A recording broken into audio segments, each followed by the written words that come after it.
Olá pessoal, eu sou o Marcos, essa é a Toca do Aventureiro e um episódio muito especial em cooperação com a nossa querida Verônica do Bolachas Literárias, né? E o nosso convidado, o Fábio Fernandes. O Fábio é autor de 16 títulos, tradutor de mais de 200 livros e quadrinhos, professor de jornalismo e jogos digitais na PUC de São Paulo, e ele também ele é podcaster, ele tem o podcast Viva Sci-Fi, falei certo, Verônica, não precisa nem olhar feio Falou para mim, certo. né? Então, o Fábio, ele foi uma indicação da Verônica, ela é super fã do trabalho dele. Então, Fábio, seja muito bem-vindo à Toca do Aventureiro, por favor, se apresente para a galera. Bom, em primeiro lugar, Marcos, quero agradecer muito ao convite para aqui, agradecer muito a Verônica também. A Verônica é Obrigada. minha fã, eu sou fã dela também, do trabalho que ela está Obrigada. fazendo no Bolachas, que é um trabalho muito bacana. E então, eu sou escritor, sou tradutor, quer dizer, primeiro de tudo, sou jornalista, né? Atuei na imprensa durante um bom tempo, atuei no século passado, na verdade, né?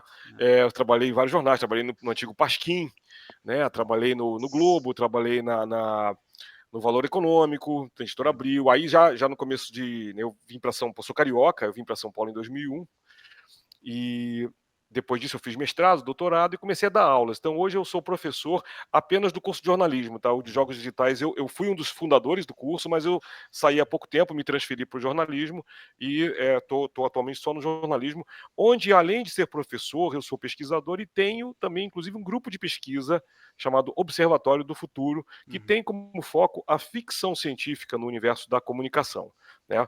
E para fechar aí com o que você falou, eu sou escritor e tradutor.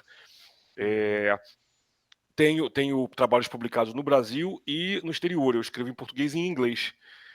Depois, inclusive, eu posso falar um pouco aí. Vem aí uma publicação muito importante em inglês. Depois a gente pode falar sobre isso ao longo do programa. Né? Ah, legal. E agora, Verônica, sua vez de dar o oi. Olá, pessoal. Bom, agradeço muito aí o convite do Marcos, né, para eu estar aqui com essa presença ilustre, que eu estou trêmula, estou nervosíssima, porque sou muito fã, eu acompanho, né, as suas traduções já faz bastante tempo, Fábio, e eu confesso que toda vez que eu pego um livro e vejo que é tradução sua, eu fico assim aliviada e super contente, porque eu sei que é uma pessoa que tem muito cuidado aí, assim como tantos outros tradutores e tradutoras também, né? Então, a gente vai ter um papo bem interessante. Eu estou super nervosa. Vai te tietar bastante, né? Bom, Tá Mas ótimo. antes da Tudo gente bem. continuar, Fábio, tem uma pergunta que eu gosto de fazer para todo mundo que trabalhou com jornalismo, certo? E você ainda falou que foi do século passado. Você conseguiu alguma vez realizar o sonho de qualquer jornalista jovem que falar: parem todas as prensas? Não consegui, porque mesmo no século passado você já não tinha as prensas funcionando dessa maneira. Eu me Aham, formei em 92, né? aham, E nessa época eu cheguei a trabalhar dentro da redação. Eu fui muito freelancer na área de cultura, mas eu cheguei a trabalhar durante uns 2 anos dentro da redação do jornal Tribuna da Imprensa, que é um jornal carioca que já acabou, não existe mais nem digitalmente. Ele tinha um repositório digital que infelizmente saiu do ar, ah, mas a tribuna tinha as prensas, né? Parem as máquinas, parem as prensas, mas né, a gente não usava isso. ah. E eu, na área cultural, depois cheguei a trabalhar na editoria internacional, e a internacional a gente virava à noite, mas a internacional, num jornal muito pequeno, ela fazia basicamente, a gente ficava vendo a TV a cabo, e recebia, ainda era o Telex da Reuters. Aí a Nossa! Reuters dizia alguma coisa, olha, foi na época da Rio 92, né, do grande Aham. reunião, conferência sobre o clima, né? Aí acho que Bill Clinton ainda, se eu não me engano. Então vinha mensagem de Ah, mensagem da Rússia, da recém-extinta União Soviética, Estados Unidos, França, Brasil. Eu tinha que traduzir, eu já era tradutor, já traduzia livros. Então, aham. meu papel ali da editoria internacional era basicamente traduzir, e aí eu redigia textos com base na tradução que eu tinha feito da matéria que chegou da Reuters. Não é nada demais, mas assim, não dava para falar parem as máquinas, infelizmente. Aham. Não, o que você falou hoje em dia, eu tava pensando, porra, cara, que saudade do Bill Clinton, ele simplesmente fazia confusão dentro da Casa Branca, viu? É, exatamente. Quem diria, né, que a gente Quem ia desejar diria, isso, né? né? A gente hoje está em 2024, cara. Quando eu É, vejo, eu cara. paro e penso, puxa, 2001 não tá ali na esquina, já tem muitos anos, 2 décadas. Uhum. E a gente queria um mundo com carros voadores, um mundo cyberpunk no bom sentido, no sentido mais positivo, e a gente ainda tem que explicar para as pessoas o que é uma vacina e por que que ela funciona. Ah, nem me fale, nem me fale. A única coisa que a gente conseguiu duas coisas que se realizou do futuro do De Volta pro Futuro foi a gente sabe que vai ter tubarão, não sei, acho que era 20, não sei quanto, porque filme de tubarão não acaba mais, né? E a gente sabe qual que é a voltagem de um raio, que é 1,21 gigawatts. Exato, exato. Não, é isso. Não, hoje, eu estava hoje no cinema vendo Deadpool e Wolverine. E faz essa brincadeira com isso tudo. Quer dizer, Aham, você tem. Agora nós entramos na era das franquias. Eu não acho ruim, não, eu gosto. Só que o Deadpool e Wolverine é um filme legalzinho, mas não é aquela coisa maravilhosa toda. Eu até achei um pouco cansativo, na verdade, um pouco mais longo do que deveria e tal. E assim, aham, confesso que eu vejo esses filmes e franquias porque eu sou um nerd, gosto mesmo e tal. Mas eu entendo que isso também está cansando e eu sim. estou doido para ver produtos originais aí, produtos mais novos e mais inéditos surgirem por aí. Uhum, Bom, legal. então eu vou aproveitar esse gancho aí do Fábio e vou te fazer duas perguntas. Estou curiosa para saber, né? Você comentou aí, né, do mundo cyberpunk. Você acha que então a gente está mais próximo do cyberpunk do que parece estar? Olha, é uma excelente pergunta. Eu acho que sim, mas por todos os motivos errados. Eu acho que a gente está vivendo num mundo distópico, né? Eu já Uhum. discuti muito com meus colegas, alunos, que dizem, não, professor, nós vivemos numa distopia. E eu digo, não, isso não é uma palhaçada, isso é um absurdo. Não, não, não porque as características não sejam as mesmas, são. Eu apenas achava que ficar falando isso era meio que romantizar a nossa Uhum, realidade. Uhum. Porque a nossa realidade ela é muito ruim também, não é para todo mundo, sabe? Eu estava no cinema agora dentro de um shopping e todos os comerciais são extremamente consumistas para uma elite. Eles já entendem que quem paga o ingresso hoje paga o ingresso caro e pessoas muito pobres não podem mais ir ao cinema. Entendeu? Então, isso é uma pessoa que não é tão pobre, mas é remediada, tem que economizar. Ela vai preferir pagar uma Netflix, o plano mais baixo de uma Netflix, que vai sair mais barato que um ingresso de cinema. Sim. Então, e essa é uma escolha que eu confesso que hoje em dia eu tendo a fazer mais. Eu vou pouco ao cinema hoje. Eu já fui cinéfilo de cinemateca. eu também, Hoje nossa. eu não, assim, as cinematecas ainda passam o filme, a daqui do Cinemateca Brasileira de São Paulo passa filme de graça. Você vai de graça. A do Rio eu pago o ingresso, cobro o ingresso que é um ingresso simbólico. Então dá para ir, dá. Mas eu moro longe da Cinemateca Brasileira e eu não tenho carro. Então, por exemplo, é muito difícil ir quando tem algum amigo meu dando uma palestra ou tem uma exibição especial de um filme, eu vou à Cinemateca. Senão, não vou. Para fechar aqui, tô abrindo muito janela, né, do que a pergunta Não, que que a isso. Verônica fez, é o seguinte: a gente está vivendo um cyberpunk, mas não é um cyberpunk clean. Porque mesmo no livro, Sim. no filme, o sujo é um sujo de TV Globo, né? Então, assim, a gente está vivendo um mundo muito difícil, um mundo onde, eu falei agora, a gente vai ao cinema e a gente não. E aí eu vou para o cinema e no caminho 2 pessoas me pediram dinheiro, porque eu vi que as pessoas estavam realmente passando fome. E aí eu meto a mão no bolso e eu esqueci que eu não uso mais dinheiro. A gente virou uma sociedade cashless também. A gente Uhum. tem cartão, e o Pix e tudo mais. E aí eu quase não uso dinheiro. Também tenho medo de ser assaltado, claro. Uhum, Aí eu me dou conta, quem é que está se ferrando com isso? A pessoa muito pobre, a pessoa miserável, que não tem. As pessoas não têm nem dinheiro no bolso para dar uma esmola. Tem gente que fala, não pode dar esmola. Bom, eu defendo que se a pessoa não morrer de fome agora, se você tiver dinheiro no bolso, você dá R$ 1, R$ 2, no mínimo, uhum, né? Mas a gente está numa sociedade em que não só isso não é incentivado, como está se gerando um ódio, uma aporofobia, né? Como diz o uhum. Padre Júlio. Eu não sei se o que eu falei agora vai fazer com que alguns ouvintes se afastem, espero que não, né? Aqui em São Paulo tem muita gente que tem ódio do Padre Júlio porque acha que ele é um cara que está fazendo mais mal do que bem as pessoas. E aí queria que me respondessem sinceramente com fatos. Como uma pessoa que simplesmente dá comida para os pobres está fazendo algum mal para essas pessoas, está incentivando o uso da droga. Como muita gente já disse. Então, isso também é cyberpunk, Verônica, na medida em que você tem aí umas mega corporações, e aí que é importante, não é a mega corporação maligna daquele filme que a gente vê, tipo Robocop e tudo mais e tal. Não, são alguns grandes veículos de imprensa, são alguns influencers, né? Hoje eu vi um influencer dizer que reclamar do governo brasileiro, porque diz, já se viu vários atletas que não ganharam medalha na Olimpíada estão pedindo perdão às pessoas, aos brasileiros, tal. Tem que pedir nada não, quem tem que pedir perdão é o governo. Aí apareceu uma outra influência e falou assim, peraí, você está falando isso por quê? Quem tirou, né, o Bolsa lá, esporte e tudo mais, foi o governo Bolsonaro. Quem criou essas bolsas todas foi o governo Lula e agora voltou.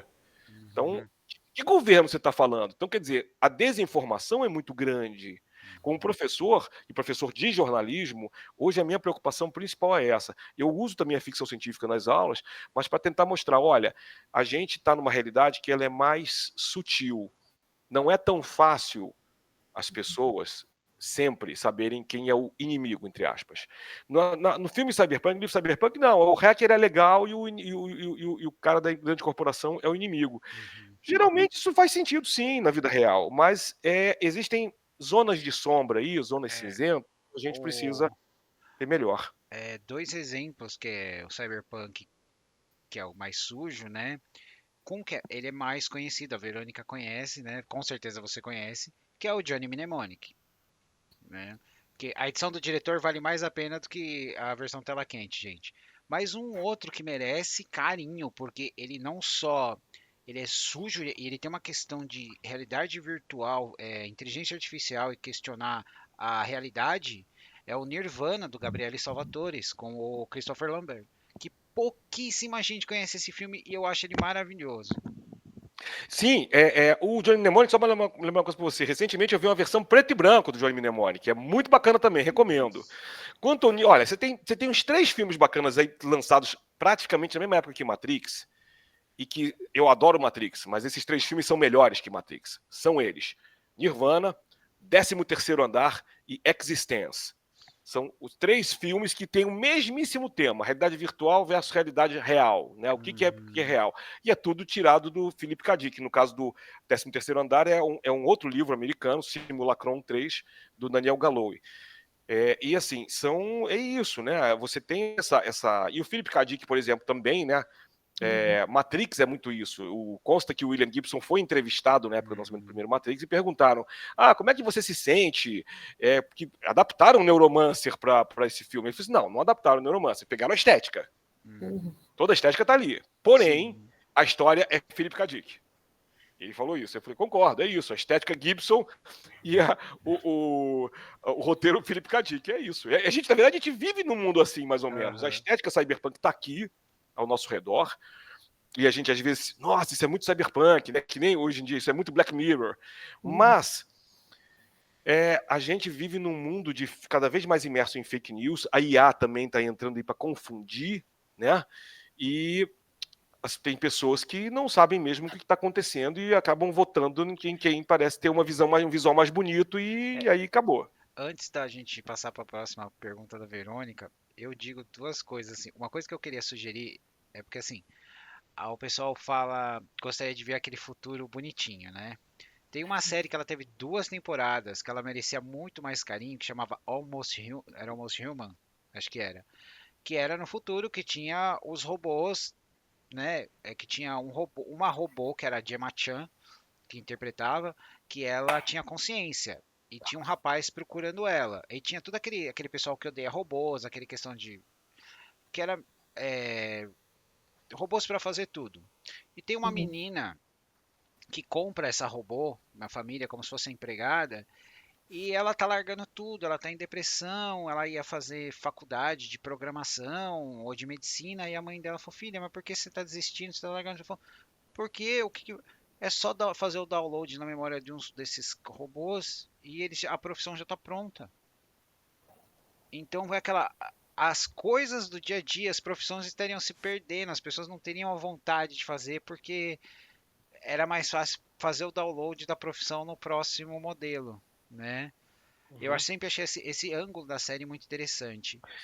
Eu acho que esse tipo de ângulo é um ângulo importante para a gente discutir isso, né, em programas, em aulas e tudo mais. Eu particularmente não vi essa série, eu não gosto de série de robôs, parei de ver há muitos anos, por um motivo muito simples. Elas estão repetindo coisas de 20, 30, 40 anos atrás. Eu poderia, nem pesquisei isso agora, mas eu poderia ter pesquisado e te trazido meia dúzia de séries dos anos 70 e 80 com a mesma temática. Sim. Não muda realmente nada. Inclusive é isso, Blade Runner, hoje em dia Blade Runner tem isso, né? E hoje em dia o pessoal que escreve Cyberpunk tenta imitar mais Blade Runner do que Neuromancer. Aliás, Blade Runner, o futuro do Blade Runner é um futuro sujo, é um futuro bem cyberpunk em vários aspectos. Agora, as histórias cyberpunk mesmo, para valer, não tinha um carro voador. Mas ok, isso é coisa de raiz, tá? E segundo, Android e replicante também não é um tropo cyberpunk, entendeu? Isso é um livro do Dick, que o Ridley Scott, como era um tremendo cineasta e um publicitário, ele pegou o espírito do tempo, né, o Zeitgeist, e falou, eu acho que o futuro vai ser mais do que a gente tem aqui agora acelerado, então vai ser isso aqui. Hare Krishna andando na rua do lado de punk, pessoas de guarda-chuva neon, o cara falando japonês e inglês na rua. E é o que a gente tem basicamente hoje. Nesse sentido, não é mais ou menos por aí mesmo. Mas é só estética, né? Eu gosto de falar que se a humanidade tiver muita, muita, muita sorte, o nosso futuro vai ser igual de Futurama. Que é engraçado. Assim, tem umas coisas meio malucas, mas na verdade é um futuro pós-escassez. E que é isso que a gente devia estar pensando, né? Um futuro mais utópico, apesar de, né, ter muita coisa ali meio distópica, mas Futurama é um futuro pós-escassez, é um futuro que as pessoas realmente, se quiserem, não precisam se preocupar com nada. Mas, claro, ainda sobrevive um aspecto do capital. Sim, que é exatamente. Escroto, né? Que tá ali sacaneando todo mundo, né? Muito bem, Verônica. Não, só queria destrinchar um pouco mais nessa questão enquanto fui ouvindo vocês, né? Eu acho que para a gente o que fica nessa questão do cyberpunk atualmente é muito tecnológico. A gente esquece que o cyberpunk também é social, né? E o quanto que a gente talvez não perceba o social na narrativa cyberpunk ou perceba mais do que na realidade, né? Então a gente, como você falou, né, Fábio, da questão, né, de mundo real versus mundo virtual, mas hoje em dia a gente também está com aquele pezinho mais no virtual do que no real, então as coisas se confundem um pouco, né? Verdade. A minha segunda pergunta vai em relação ao que você disse, né? Quero ver histórias novas, né? Parar de requentar aí o que já tem e bora criar coisa diferente. Se não me engano, você mesmo já disse uma vez, eu acho que eu escutei em algum podcast, alguma entrevista, que é muito difícil escrever algo que nunca ninguém tem escrito, né? Porque a gente tem milhares de coisas aí desde que o mundo é mundo, então tem muita história a ser contada. Mas o que você pensa, assim, que pode ser um fator de, poxa, vamos pegar essa ideia aqui que não é 100% original, mas ela tem um quesinho ali, um temperinho para se tornar algo muito interessante e diferente do que vem sendo reproduzido aí em massa. Verônica, eu vou te dar essa resposta de um jeito. Eu faço muito isso, tá? Eu vou te dar uma resposta, mas não é a resposta exatamente a pergunta que você fez. Ela vai sair meio enviesada. Que eu não vou te falar de característica de invenção, ou coisa assim. Eu vou te falar do social que você falou agora há pouco. Tá certo. Porque só essa semana eu tive 2 papos muito legais com 2 amigos queridos que são leitores e escritores de ficção científica, mas os 2 me confessaram, e os 2 nem se conhecem, foi engraçadíssimo, conversando no Instagram e no Facebook com eles, eu percebi o seguinte, que eles eles têm um certo incômodo com o que se faz hoje na literatura, mas eles também não leem quase nada que não tenham lido 20, 30 anos atrás. Então, são leitores, e são pessoas mais jovens que eu, mas eles basicamente só leram Asimov, Clarke, Bradbury, mais alguns atuais, que estão saindo agora nas editoras, mas livros que já têm 20, 30, 40 anos, que é Ursula Le Guin, Octavia Butler, que são fundamentais, a gente tem que ler mesmo, tá? Mas aí eu vou falar uma coisa que pode ser muito radical para quem está ouvindo a gente agora.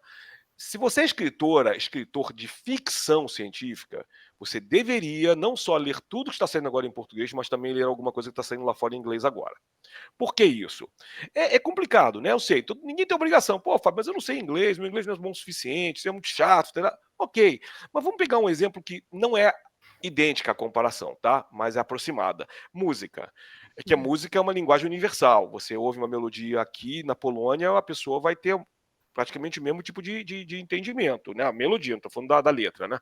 Mas assim, o cara escreve como é que eu vou dizer? Você faz uma música. O brasileiro, quando começou a fazer rock mais sério no Brasil, estava vendo ontem, né? Ontem eu estava vendo, aliás, um documentário sobre o brasileiro que, para mim, melhor escreveu cyberpunk no Brasil até hoje, que se chama Fausto Fawcett, né? Tem um documentário muito bacana chamado Fausto Fawcett na Cabeça, que eu assisti, vai estar passando agora nos cinemas. O Fausto é amigo meu de muitos anos, também é louco por ficção científica, é fanático por Laranja Mecânica, que eu traduzi, e nós nos conhecemos não por causa disso, mas a saber que, né, que eu estava traduzindo aproximou a gente ficou, né, ficamos grandes amigos, tanto que ele autografando, ele fez a introdução de um dos meus livros mais recentes e eu fiz a introdução da nova edição, da segunda edição do Santa Clara Poltergeist, que é o clássico dele. O Fausto é um cara que estava na onda do rock Brasil, começo dos anos 80. Então, nesse documentário, tem outro cara que fala assim: pois é, a gente não tinha muito rock até aquela época. Tinha uma coisa dos anos 70 que era muita imitação lá de fora. Uhum. E nos anos 80, o pessoal começou a tocar, o Rio começou a fazer um rock tropical, em Brasília um rock mais político, em São Paulo um rock também político, mais experimentações de letra e de melodia. Então, assim, a gente foi aprendendo, mas todas essas músicas e músicos, cantoras e cantores, ouviram muito rock lá de fora, para começar a dizer, bom, agora eu já entendi mais ou menos qual é a deles, agora eu vou pegar isso aqui e vou trazer para a minha realidade. Então, o brasileiro ainda não está muito nisso. Porque você vê muitos autores e autoras brasileiros pegando a coisa de Neuromancer Neuromancer, desculpa, Blade Runner. Neuromancer muita gente não gosta. Tem uma polêmica rolando ultimamente aí. Volta e meia rola essa polêmica. Mas isso, para mim, não é bobagem. Ninguém é obrigado a gostar de Neuromancer. Mas é obrigado a ler. Para dizer que não gostou, tudo bem. Mas seria obrigado a ler Bruce Sterling, que quase não tem nada aqui no Brasil mais, a ler os outros cyberpunks, gente de fora, muitas autoras, mulheres, tem muita autora e que está sendo sempre foi esquecida, deixada de lado. Nos Estados Unidos está havendo um grande revival com várias antologias de autoras dos anos 50, 60, 70, 80. Depois eu posso falar sobre isso mais tarde, se vocês quiserem, eu vou voltar a dar um curso sobre ficção científica que vai abordar também esse aspecto do apagamento das mulheres. E para fechar, Verônica, eu acho que é o seguinte, a questão que está faltando de originalidade é assim, isso o brasileiro está conseguindo fazer bem agora, tá? Isso eu não posso criticar não, porque eu estou gostando muito do que eu estou lendo. Autoras e autores fazendo sertão punk, amazofuturismo, afrofuturismo, isso está ficando muito legal. Só que a maioria dessas histórias, não todos, a maioria, ainda faz uso dos tropos clássicos do cyberpunk lá de fora, adaptando mais ou menos para a realidade brasileira. Mas acho que ainda precisa adaptar mais, para adaptar melhor. Mas ok, aí também não posso cobrar muito. Estou falando de autoras e autores que começaram a escrever há 4, 5, 6 anos. Isso é muito pouco. É muito pouco. Vai ter que dar uns 10 anos pelo menos aí. Então vamos lá, já estamos chegando lá. Tá? Mas eu acho que é isso. Para mim, você pode escrever sobre qualquer tema. Eu adoro escrever sobre temas muito clássicos, como viagem no tempo, por exemplo, universos paralelos. Eu sou um homem branco cis hétero, portanto, eu tenho que tomar cuidado redobrado, porque uma autora negra, um autor negro, se faz isso do seu ponto de vista, já é incrível, já está acrescentando uma originalidade que autores como eu não podem dar. E eu também tenho que ter uma criatividade para fazer uma coisa que vai um pouquinho na linha do Fausto. O Fausto faz um cyberpunk que não tem nada a ver com Blade Runner e com Neuromancer, porque ele nunca leu Neuromancer. Acho que agora ele já leu, mas quando ele escreveu os primeiros livros dele, ele não tinha lido. E o interesse dele era fazer, se vocês forem ler Santa Clara Poltergeist, vocês vão ver que ali tem tudo, tem quadrinhos dos X-Men, Você tem cyberpunk mesmo, tem circuitos, tem realidade virtual, mas tem muito sexo, e sexo explícito, inclusive. Então, se você é muito puritano, ai meu Deus, não posso ler que isso aqui é uma putaria. Sim, mas é Brasil. É Brasil. Né? A gente entra com isso. Então, assim, não precisa ter sexo. Eu gosto, mas não precisa ter sexo. As minhas histórias frequentemente não têm sexo explícito. Geralmente tem uma coisa mais romântica e tal, mas tudo bem também. Eu tento brincar muito com a linguagem. Botar uma linguagem um pouco diferente. Eu quebro muito a quarta parede, às vezes eu faço, e não da maneira do Deadpool, eu faço uma coisa mais séria, de repente o personagem vira para você, leitor, e faz uma pergunta para você parar e refletir sobre o que você vai ver daqui a pouco. Eu gosto de fazer isso. Tenho conseguido fazer isso, acho que com um pouco de uma razoável dose de qualidade ali para que as pessoas consigam imergir na narrativa, né? Então, eu acho que é isso. Eu acho que a forma de escrever, né? E essa forma que tem exatamente a ver com quem você é uma coisa psicanalítica, no fim das contas. Nossa, é muito bacana escutar isso, e também fui pensando várias coisas aqui. Isso me lembrou muito a minha experiência de quando eu li, né, os livros que você me enviou, né, o Back in the USSR e o da coletânea 16, que a todo momento eu ficava assim, nossa, é muito divertido ler isso, né? Por mais que tenha um tom sério, tenha críticas sociais, tem sempre assim um trocadilho, um pensamento diferente, umas sacadas, umas tiradas, e eu ficava assim, nossa, tô me divertindo muito, né? Sim. Que bom, feliz, porque raramente alguém chegou a me dizer que o meu trabalho era divertido. Eu acho ótimo. Feliz de se divertindo com o meu trabalho. Sim, ainda mais porque, assim, quando eu li o Beck, o Beck, duplo sentido. Eu tava num momento, assim, mais tristinho no começo do ano, a gente precisou mudar de apartamento, então eu tava meio, assim, bateria baixa, né? Resolver um monte de problema, e eu pegava o livro para ler e era, assim, um alívio, sabe? Eu ficava tipo, nossa... me deixou mais feliz. Nada como voltar à antiga União Soviética para se sentir melhor. Pois é, que bom. Não é a antiga União Soviética. Não. Você vai ter que defender, porque tem uma sacada, tem uma virada também aí. O título é enganoso. Mas é isso, olha, eu fico muito feliz, Verônica. E eu vou falar uma coisa adicional que muita gente não sabe, tá no meu Instagram, mas eu tenho que até falar um pouco mais sobre isso. Eu sou autista nível 1 de suporte. Tá? E hoje eu entendo que uma parte da minha escrita também se deve ao autismo. Eu gosto muito de brincar com as referências, de fazer essas piadas e trocadilhos, que às vezes eu sei que eu exagero, mas é parte de quem eu sou. Eu tô hoje mesmo, agora, eu posso falar daqui a pouco, tá? Eu estou terminando de reescrever um romance. Vai ser publicado ainda esse ano, e eu estou fazendo a segunda reescritura, e é muito legal, porque foi assim, eu escrevi uma primeira, era uma novela que eu transformei num romance, foi para a editora, o editor deu para um leitor crítico, o leitor crítico devolveu com uma análise que eu achei muito boa, muito precisa, que disse essencialmente o seguinte: gostei da tua história, mas você podia aumentar, você podia desenvolver mais, porque tem coisas pouco desenvolvidas, que a gente fica curioso de saber o que você quer dizer com aquilo. Você menciona que algo acontece com o personagem, mas você não nos mostra a cena. Aí eu falei, não, ótimo, eu achei que não tinha muito espaço, mas o editor falou, não, pode aumentar mais 20 mil palavras aí que tá bom. Eu falei, opa, então agora estamos conversando. Então, e aí é isso, eu brinco, eu gosto de brincar, eu gosto de fazer referências, é uma história steampunk, tá? E que eu tô jogando ali, todo mundo do século XIX está entrando na história, estou brincando, e aí eu cito um autor do século XIX, eu estou lendo agora um livro sobre montanhas, sobre alpinismo, e que fala das origens do alpinismo, que é no século XVIII, eu não tinha ideia, e é maravilhoso, e já tinha livros sobre alpinismo. Eu estou fazendo minha personagem, que é uma mulher que é uma geóloga, citar esses livros, porque ela foi uma leitora desses livros, e a primeira versão, por exemplo, ela já era geóloga, mas eu não conhecia esse livro, por exemplo. E aí eu tenho uma necessidade, que é assim, baseado num dos autores que eu mais gosto, que é Jorge Luiz Borges, que é fazer o paranovela. Eu paro e faço um verbetezinho. Isso o cara falou, olha, é legal, mas não exagera muito, porque a gente quer ver ação e não tem ação. Eu falei, beleza, então agora eu estou equilibrando. Agora mesmo estou num capítulo que eu estou transformando totalmente a estrutura desse capítulo, que era uma escritura né, o show don't tell, não era tell, agora eu tô show, né, tô mostrando o que está acontecendo. E está muito divertido, porque é isso, eu mesmo no mostrar, eu posso dizer algumas coisas.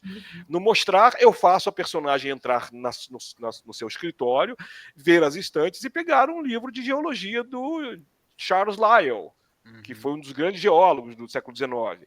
E posso fazer com que ela folheie e vou pegar uma citação do livro do cara. Pronto, já para mim já me satisfaz muito e acredito que há muitas leitoras e leitores sacrifiquem. Olha só, vai sacrificar alguma coisa aí. Vai satisfazer também. Eu queria perguntar para você, dos trabalhos que você realizou, quais que foram as suas traduções favoritas? Olha, isso é muito preocupante, eu não posso... Os editores estiverem me ouvindo agora, eu não posso, né? Não, brincando. Na verdade, eu tenho algumas, sim. Eu tô com uma carreira de tradutor que já vai fazer agora acho que 38 anos como tradutor. Eu comecei muito jovem, comecei aos 19 anos. E então o que acontece? Eu tô, como é que eu vou te falar? Durante metade desse tempo, eu traduzi de tudo. Eu já traduzi ficção científica lá atrás. Eu traduzi Clive Barker, né? A primeira tradução dos livros de sangue foi minha. Agora a Darkseid está fazendo uma nova tradução, que está muito legal também. Eu acho que é isso mesmo, traduções passado o tempo datam, você pode chamar outras pessoas para traduzir. A minha tradução do Laranja Mecânica é a segunda. Houve uma na década de 70. A minha tradução está fazendo 20 anos já, foi em 2004 que eu traduzi Laranja Mecânica. Então, para mim, Laranja foi a que mais impactou, porque ela marcou o momento em que eu praticamente parei de traduzir qualquer coisa que não fosse ficção científica. E foi a tradução que me deixou mais conhecido como tradutor, né? Foi uma tradução que, inclusive, se você for ler o livro, tem um prefácio, que é um artigo acadêmico meu sobre o processo de tradução, que foi uma negociação que eu fiz com o editor, com o Adriano Piazza, que foi muito legal. O Adriano sempre foi uma pessoa... um tremendo do editor, é um tremendo editor, e a gente sempre teve um diálogo muito franco. E foi interessante, porque na época a editora tinha tido um hiato, estava voltando, ele falou, olha, eu não vou poder te pagar o valor padrão de lauda, vou ter que te pagar um pouco menos. Você acha que você conseguiria? Eu falei, não, ok, eu posso fazer por esse valor, mas eu vou te pedir uma contrapartida. Ele falou, qual é? Aí eu falei de escrever esse artigo, ele falou, não, tá tranquilo, pode escrever. E foi maravilhoso, entendeu? Então, é um livro que me deu muito prazer e muita honra traduzir. E como foi o retorno do artigo no livro? Olha, muito bom, porque todo mundo que eu conheço que leu o livro, antes ou depois, não importa a ordem que leu o artigo, mas todo mundo que eu encontro na rua ou numa festa, numa livraria que leu, vem me agradecer pelo artigo, porque eu não dei spoiler nenhum, mas aparentemente, com as minhas explicações sobre a tradução, eu acabei deixando mais claro o livro para essas pessoas. E é uma das tarefas do tradutor também, né? A não ser que o autor seja um autor que deliberadamente deixe as coisas mais obscuras. Então a gente tem a obrigação de fazer a mesma coisa. No caso do Laranja, sim, o uso do Nadsat, do idioma lá que ele cria, do dialeto que ele cria, eu podia traduzir algumas coisas, mas traduzir de um jeito que continuasse fazendo com que as pessoas estranhassem. Mas foi interessante descrever o processo, porque eu acho que as pessoas conseguiram entender as intenções do autor melhor, e aí a compreensão se fez. Tem uma pergunta que a gente discutiu sobre isso, né, que eu acho que encaixa bem aqui, que é quando você está traduzindo, você está se introduzindo na tradução, no texto, né? Você está dando a sua voz. Não é isso, Sim, Verônica? sim. Isso. E eu queria como é que foi para você, no caso, também no Laranja Mecânica. E outra coisa que eu gostaria de ressaltar é o seguinte: qual foi o ano que você traduziu a primeira vez Laranja Mecânica? Eu traduzi em 2004. 2004. 2004 a gente já tinha, a tecnologia já estava um pouquinho mais acessível. Sim, Mas sim. realmente era mais difícil naquela época, por exemplo, para você fazer uma planilha, para você ter um arquivo. Eu acho que você devia ter muita coisa mais física do que eletrônica, né? Porque hoje em dia o pessoal consegue montar uma planilha, fazer as coisas assim por realidade virtual com o pessoal para fazer como a gente gosta de falar, né, Verônica, um toró de ideias, né? como Cantora de a Ludmilla ideias. gosta de falar. E aí eu queria que se você pudesse, né, explicar como é você se inserir no texto e dar uma comparada nas facilidades e dificuldades da tecnologia. Tá, então primeiro eu vou te decepcionar, porque É. o que a gente tem hoje é 90% igual que tinha em 2004. O que mudou foi as redes sociais ou um Discord. Tem editoras agora que já tem Discord para os tradutores e revisores que pudessem conversarem. Mas a maioria das editoras que eu conheço até hoje não tem. Então, sim, é o editor, o tradutor sozinho, depois o copydesk pega, depois há um diálogo. Mas e o tradutor trabalha essencialmente em Word, planilha Excel, já tinha na época tudo, já sabia. Eu uso internet desde que ela começou no Brasil comercialmente. Eu tive TK82C de computador, tive Nossa. MSX Gradiente e todos os Words, os Windows possíveis que você puder imaginar. Então, assim, eu sempre fui um aficionado por tecnologia, fiz escola É, técnica, eu pessoal, quase fui. pra quem não entendeu alguma coisa que o Fábio falou, é o seguinte: no começo, se ele tava lá trabalhando e alguém usava o telefone em alguma parte da casa, caía. Exato, exato. Aí nessa época sim, mas aí isso até a virada de milênio, tá? Uhum. Isso até 2000, 2001. Em 2004, por incrível que pareça, pronto, você já tinha a linha Ethernet, então você tinha telefone, em 2001 me mudei para São Paulo, já tinha isso. Então a gente instalou em casa pela TV a cabo, acho que era a NET mesmo, já tinha o serviço, então tinha TV a cabo, telefone fixo e a Ethernet, o cabo Ethernet para o computador. Então, pois bem, em 2001 já começa isso se espalha pelo Brasil isso, tá? Então não tive esse problema. Uhum. Agora, claro que para o Laranja eu também eu consegui recorrer a muitas resources na web, mas eu peguei o livro físico que eu queria, eu já tinha o livro, peguei, eu li. Foram 9 meses de trabalho, tá? É um livro muito fino, 200 páginas, mas é um livro muito denso. Então, eu acho que eu li uma vez por mês. Eu li 9 vezes o livro ao longo daquela tradução, de cabo a rabo, para poder me imergir também e poder Aham. entender melhor as intenções do autor. Então, nesse sentido, a tecnologia, ela, claro, nesses anos todos, ela começou a acelerar. Então, naquela época, já se mandava por e-mail, né? Eu comecei a trabalhar na máquina de escrever, na tradução. Então, tinha que imprimir, tinha que fazer tudo lá e depois, os primeiros computadores, você tinha que imprimir tudo e levar na editora. Então, em 2004, já não tinha No mais flop isso. É disk, né? e-mail, No flop flop disk, disk, é. flop disk. E com 2004 já não tinha mais isso. 2004, de 2000 em diante, já é e-mail mesmo. Eu já enviava no e-mail e tal. Mas uma coisa interessante que aí não de 2004 para cá, tá? Mas quando eu comecei a traduzir para 2004, quando eu comecei a traduzir na década de 80, eu lembro que eu peguei um livro de filosofia, um dicionário de filosofia, e eu passei semanas internado na PUC-Rio para usar a biblioteca para poder pegar todas as citações de filosofia e todos os livros publicados no Brasil dos filósofos mencionados no dicionário. Eu fiquei Meu semanas. Um trabalho Deus. que hoje em dia eu não faria mais porque é extremamente cansativo, é extenuante. Então hoje você faz tudo na internet, tudo, não tem problema nenhum. Em 2004 já dava para fazer a maior parte disso, claro. Tinha menos repositório de dados, algumas coisas você não conseguia. Mas aí tudo bem, você, em vez de ficar semanas na biblioteca, eu ia, tipo, uma vez por semana eu ia, ficava uma hora numa biblioteca, pegava o que eu precisava e voltava para casa. Aí estava tudo Uhum. bem, né? Já podia tirar uma foto do livro lá, já podia mandar um arquivo para mim mesmo pelo. 2004 ainda não tinha smartphone, tá?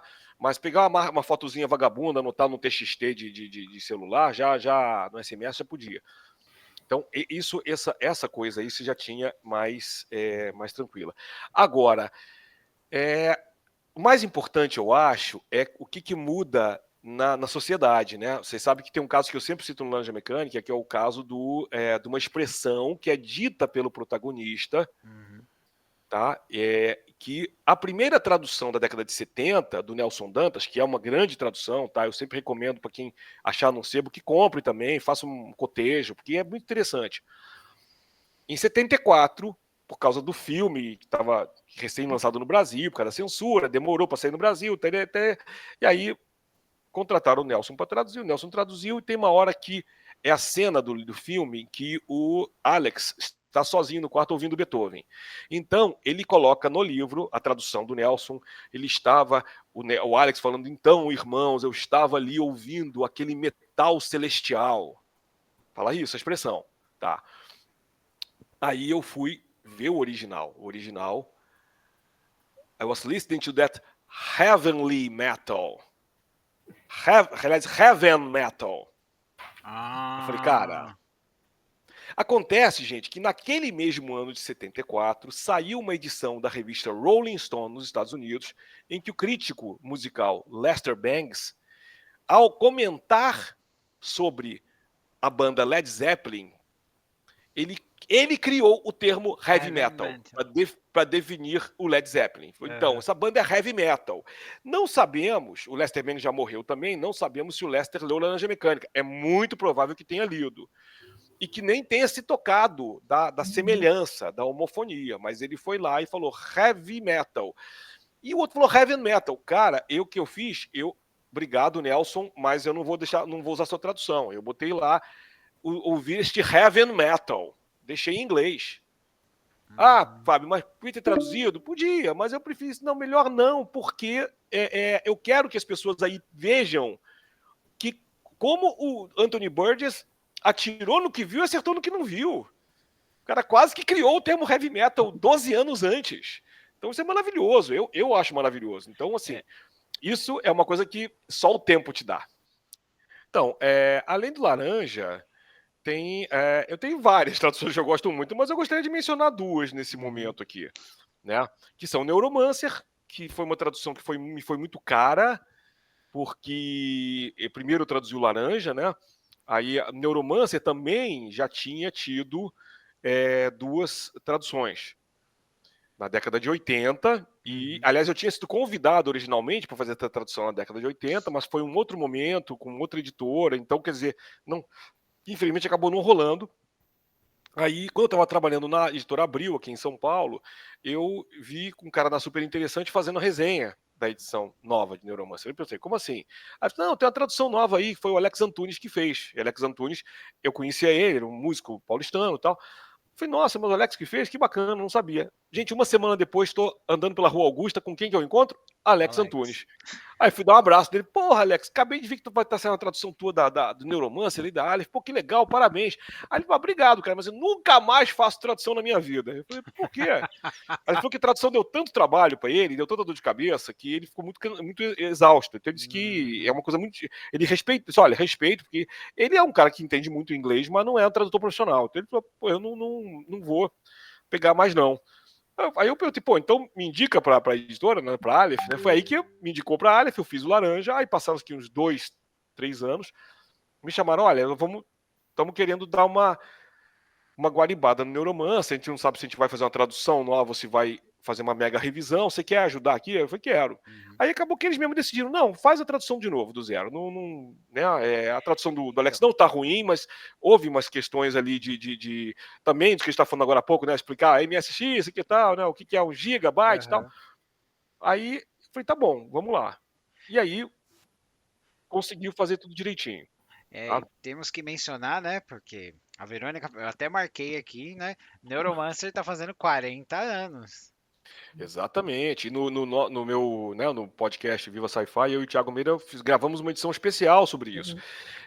Onde eu falei que aí sim, Marcos, a tecnologia desempenha um papel importante, porque Neuromancer foi escrito por um cara na máquina de escrever, na década de 80.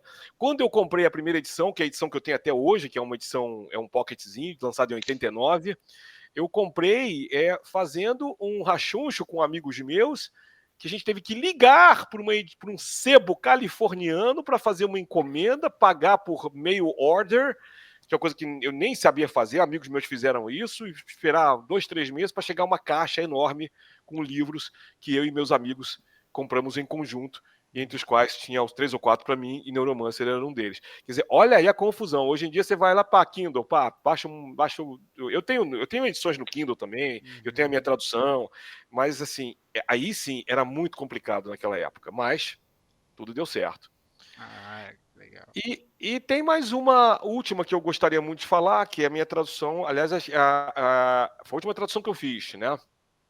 Que é A Sombra do Torturador, do Gene Wolfe, né, que a editora Morro Branco me comissionou para publicar, para traduzir ano passado, que é o primeiro volume da série O Livro do Novo Sol, do Gene Wolfe, né?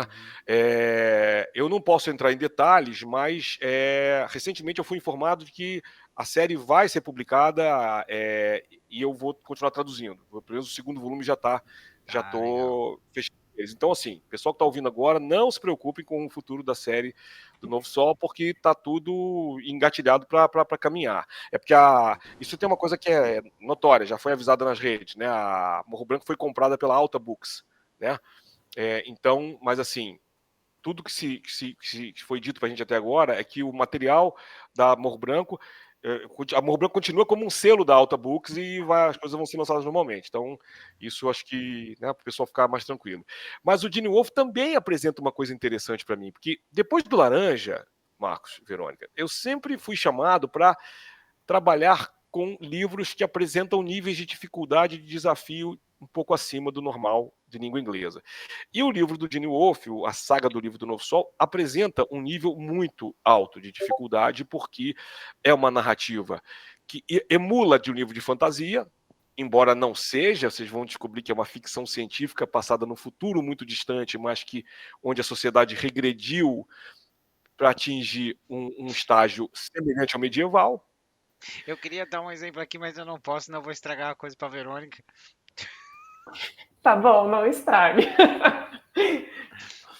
Mas uma coisa interessante nesse livro é que, ao contrário do Laranja, que usa termos inventados, né, o Nadsat, a série do Gene Wolfe, ela só usa palavras que já existiram, são os arcaísmos, palavras que não se usam mais na língua portuguesa, também como não se usavam na língua inglesa. Algumas eu nem traduzia, porque não tem tradução mesmo. Outras têm tradução para palavras que a gente também não usa normalmente no Brasil, então deu para traduzir e fazer uma coisa mais interessante, para preservar o estranhamento, né? Então, essa foi uma tradução que me deu muito prazer. Essas traduções que eu citei agora me deram muito prazer. Marcos, desculpa. Não, eu ia falar, Verônica, tem mais 2 títulos que você selecionou, por favor, escolha um. Sim, eu ia aproveitar, ia combar eles, né? Então, comba! Porque eu vou combar. Você falou do Laranja, né, do Neuromancer, que eram traduções que eu já ia te perguntar, mas eu já vou colocar no bojo aí o Salmo para um Robô Peregrino, da Beth Chambers. Sim, por Esse favor. livro é uma gracinha. Eu amei esse livro demais. Ele é fofo de tudo, assim. E você falou, né? Depois do Laranja, agora só vem bucha para eu resolver, né? Basicamente. Então eu queria saber assim, né? Porque pensando, né? Laranja Mecânica, Neuromancer, esse mesmo, né? Salmo para o Robô Peregrino, você tá ali brincando, vamos dizer assim, com linguagens muito particulares, né? Sim. E que para quem lê no idioma original tem um impacto, e a gente precisa também passar esse mesmo impacto para os leitores no outro idioma. E aí eu queria saber de você, assim, né? Como que você faz? Qual é, como é que fala assim? Ativei o modo tradutor, agora Fábio Fernandes aqui, bora resolver esse pepino.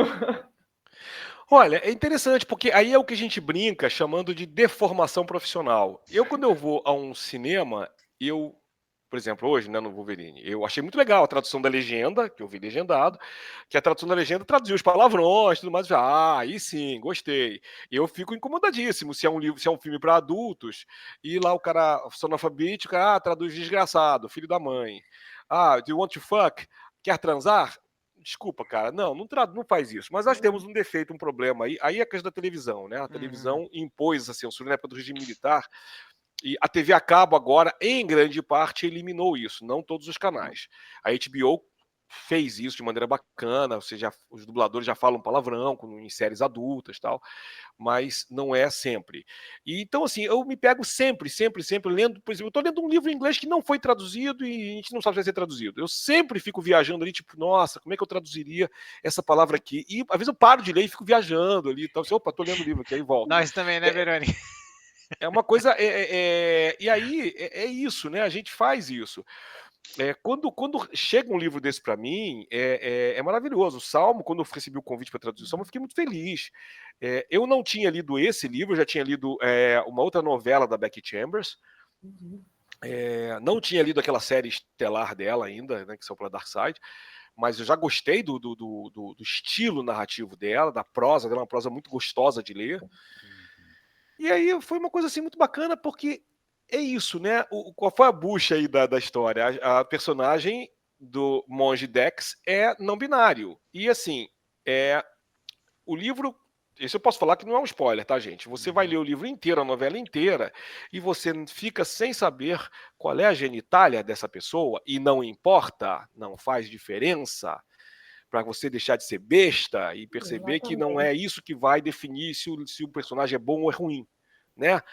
E aí, isso é muito claro, a Becky Chambers escreve de maneira muito clara. Então, no livro tem o nome, a denominação monge, que é monk, todos são monk. Eu não botei monja porque, primeiro, deixou claro que é não binário. Segundo, porque monja em inglês é nun, né? Freira ou monja é nun.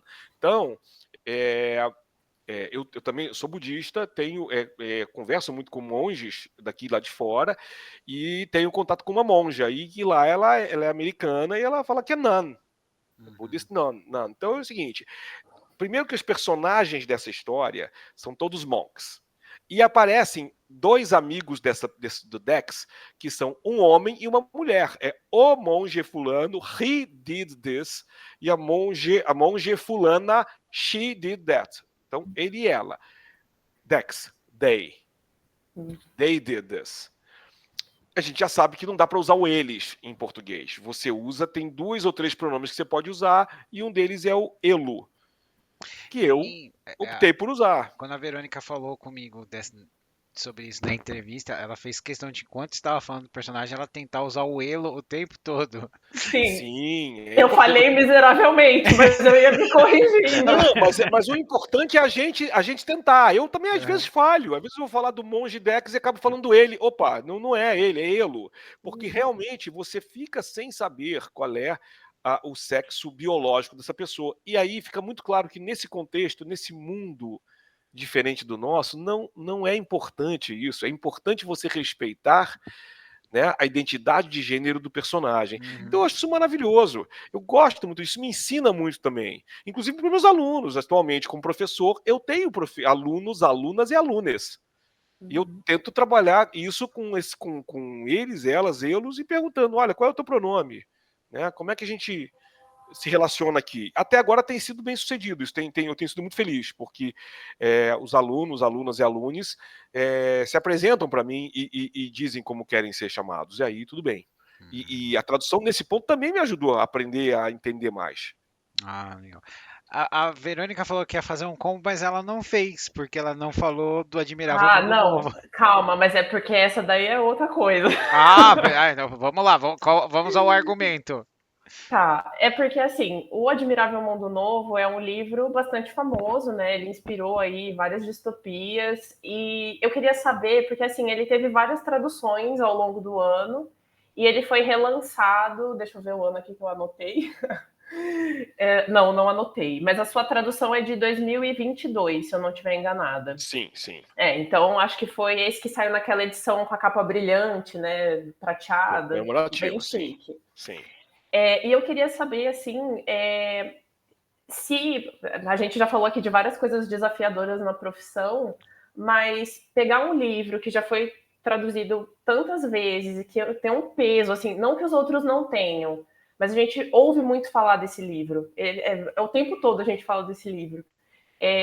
Se tem um senso maior de responsabilidade, se você sente assim que vem tipo, agora fodeu.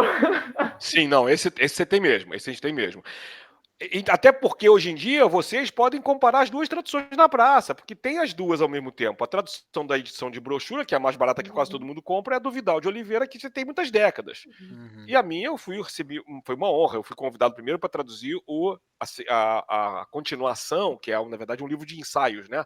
Que aqui ficou sendo, acho que era Regresso ao Admirável Mundo Novo, e eu traduzi como Retorno ao Admirável Mundo Novo. Só fiz questão de mudar para as pessoas, inclusive, não confundirem as edições quando forem encontrar num sebo e tal. E aí, como eu já tinha feito isso, o editor lá me falou: olha, nós estamos pensando em lançar uma edição comemorativa, especial tal, e queria saber se você não toparia traduzir de novo. Eu falei, nossa, claro, fiquei emocionadíssimo. E caprichei muito. Então, assim, a minha diferença da tradução do Vidal, ela nem é tão grande com relação praticamente não há nenhum termo específico, né? Porque o soma é o soma, por exemplo, né? Alfa, ômega, beta, isso são coisas que não adianta, não tem como mudar, já são, né, de empréstimos de outros idiomas, do grego, por exemplo, né? Ou do sânscrito, que é o caso do soma.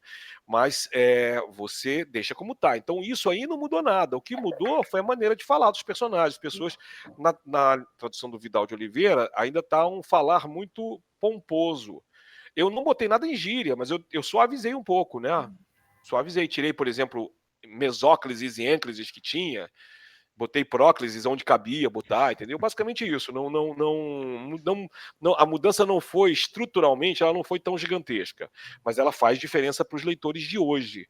Eu acho que para mim que sou mais velho já faz diferença. Imagina para vocês que são mais jovens. Você vai ler e vai dizer, não, essa leitura que tá.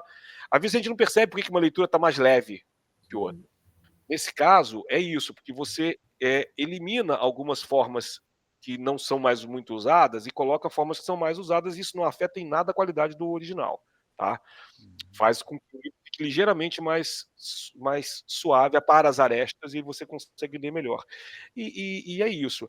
Mas, assim, também demorei alguns meses para fazer essa tradução, fiz com muito esmero, parei tudo que eu estava fazendo. Foi um momento de 2022, foi um momento que eu estava em hiato da faculdade, eu estava na Itália, minha mulher e minha filha viajamos para a Itália, ficamos um ano lá, no sabático, e nesse tempo do sabático eu fiz algumas traduções, e a tradução do Admiráveis, que foi a última, quando eu estava retornando, inclusive, para cá, finalizei a tradução, né? Então foi muito bacana de fazer, mas é isso. Aí é o teu negócio, demanda muito cuidado, muita atenção para a gente não fazer bobagem, né? Muito legal. É, Eu vou cortar você de novo, Marcos. pode cortar. Eu só queria voltar um pouquinho lá na Back Chambers, perguntar uma pergunta assim, né?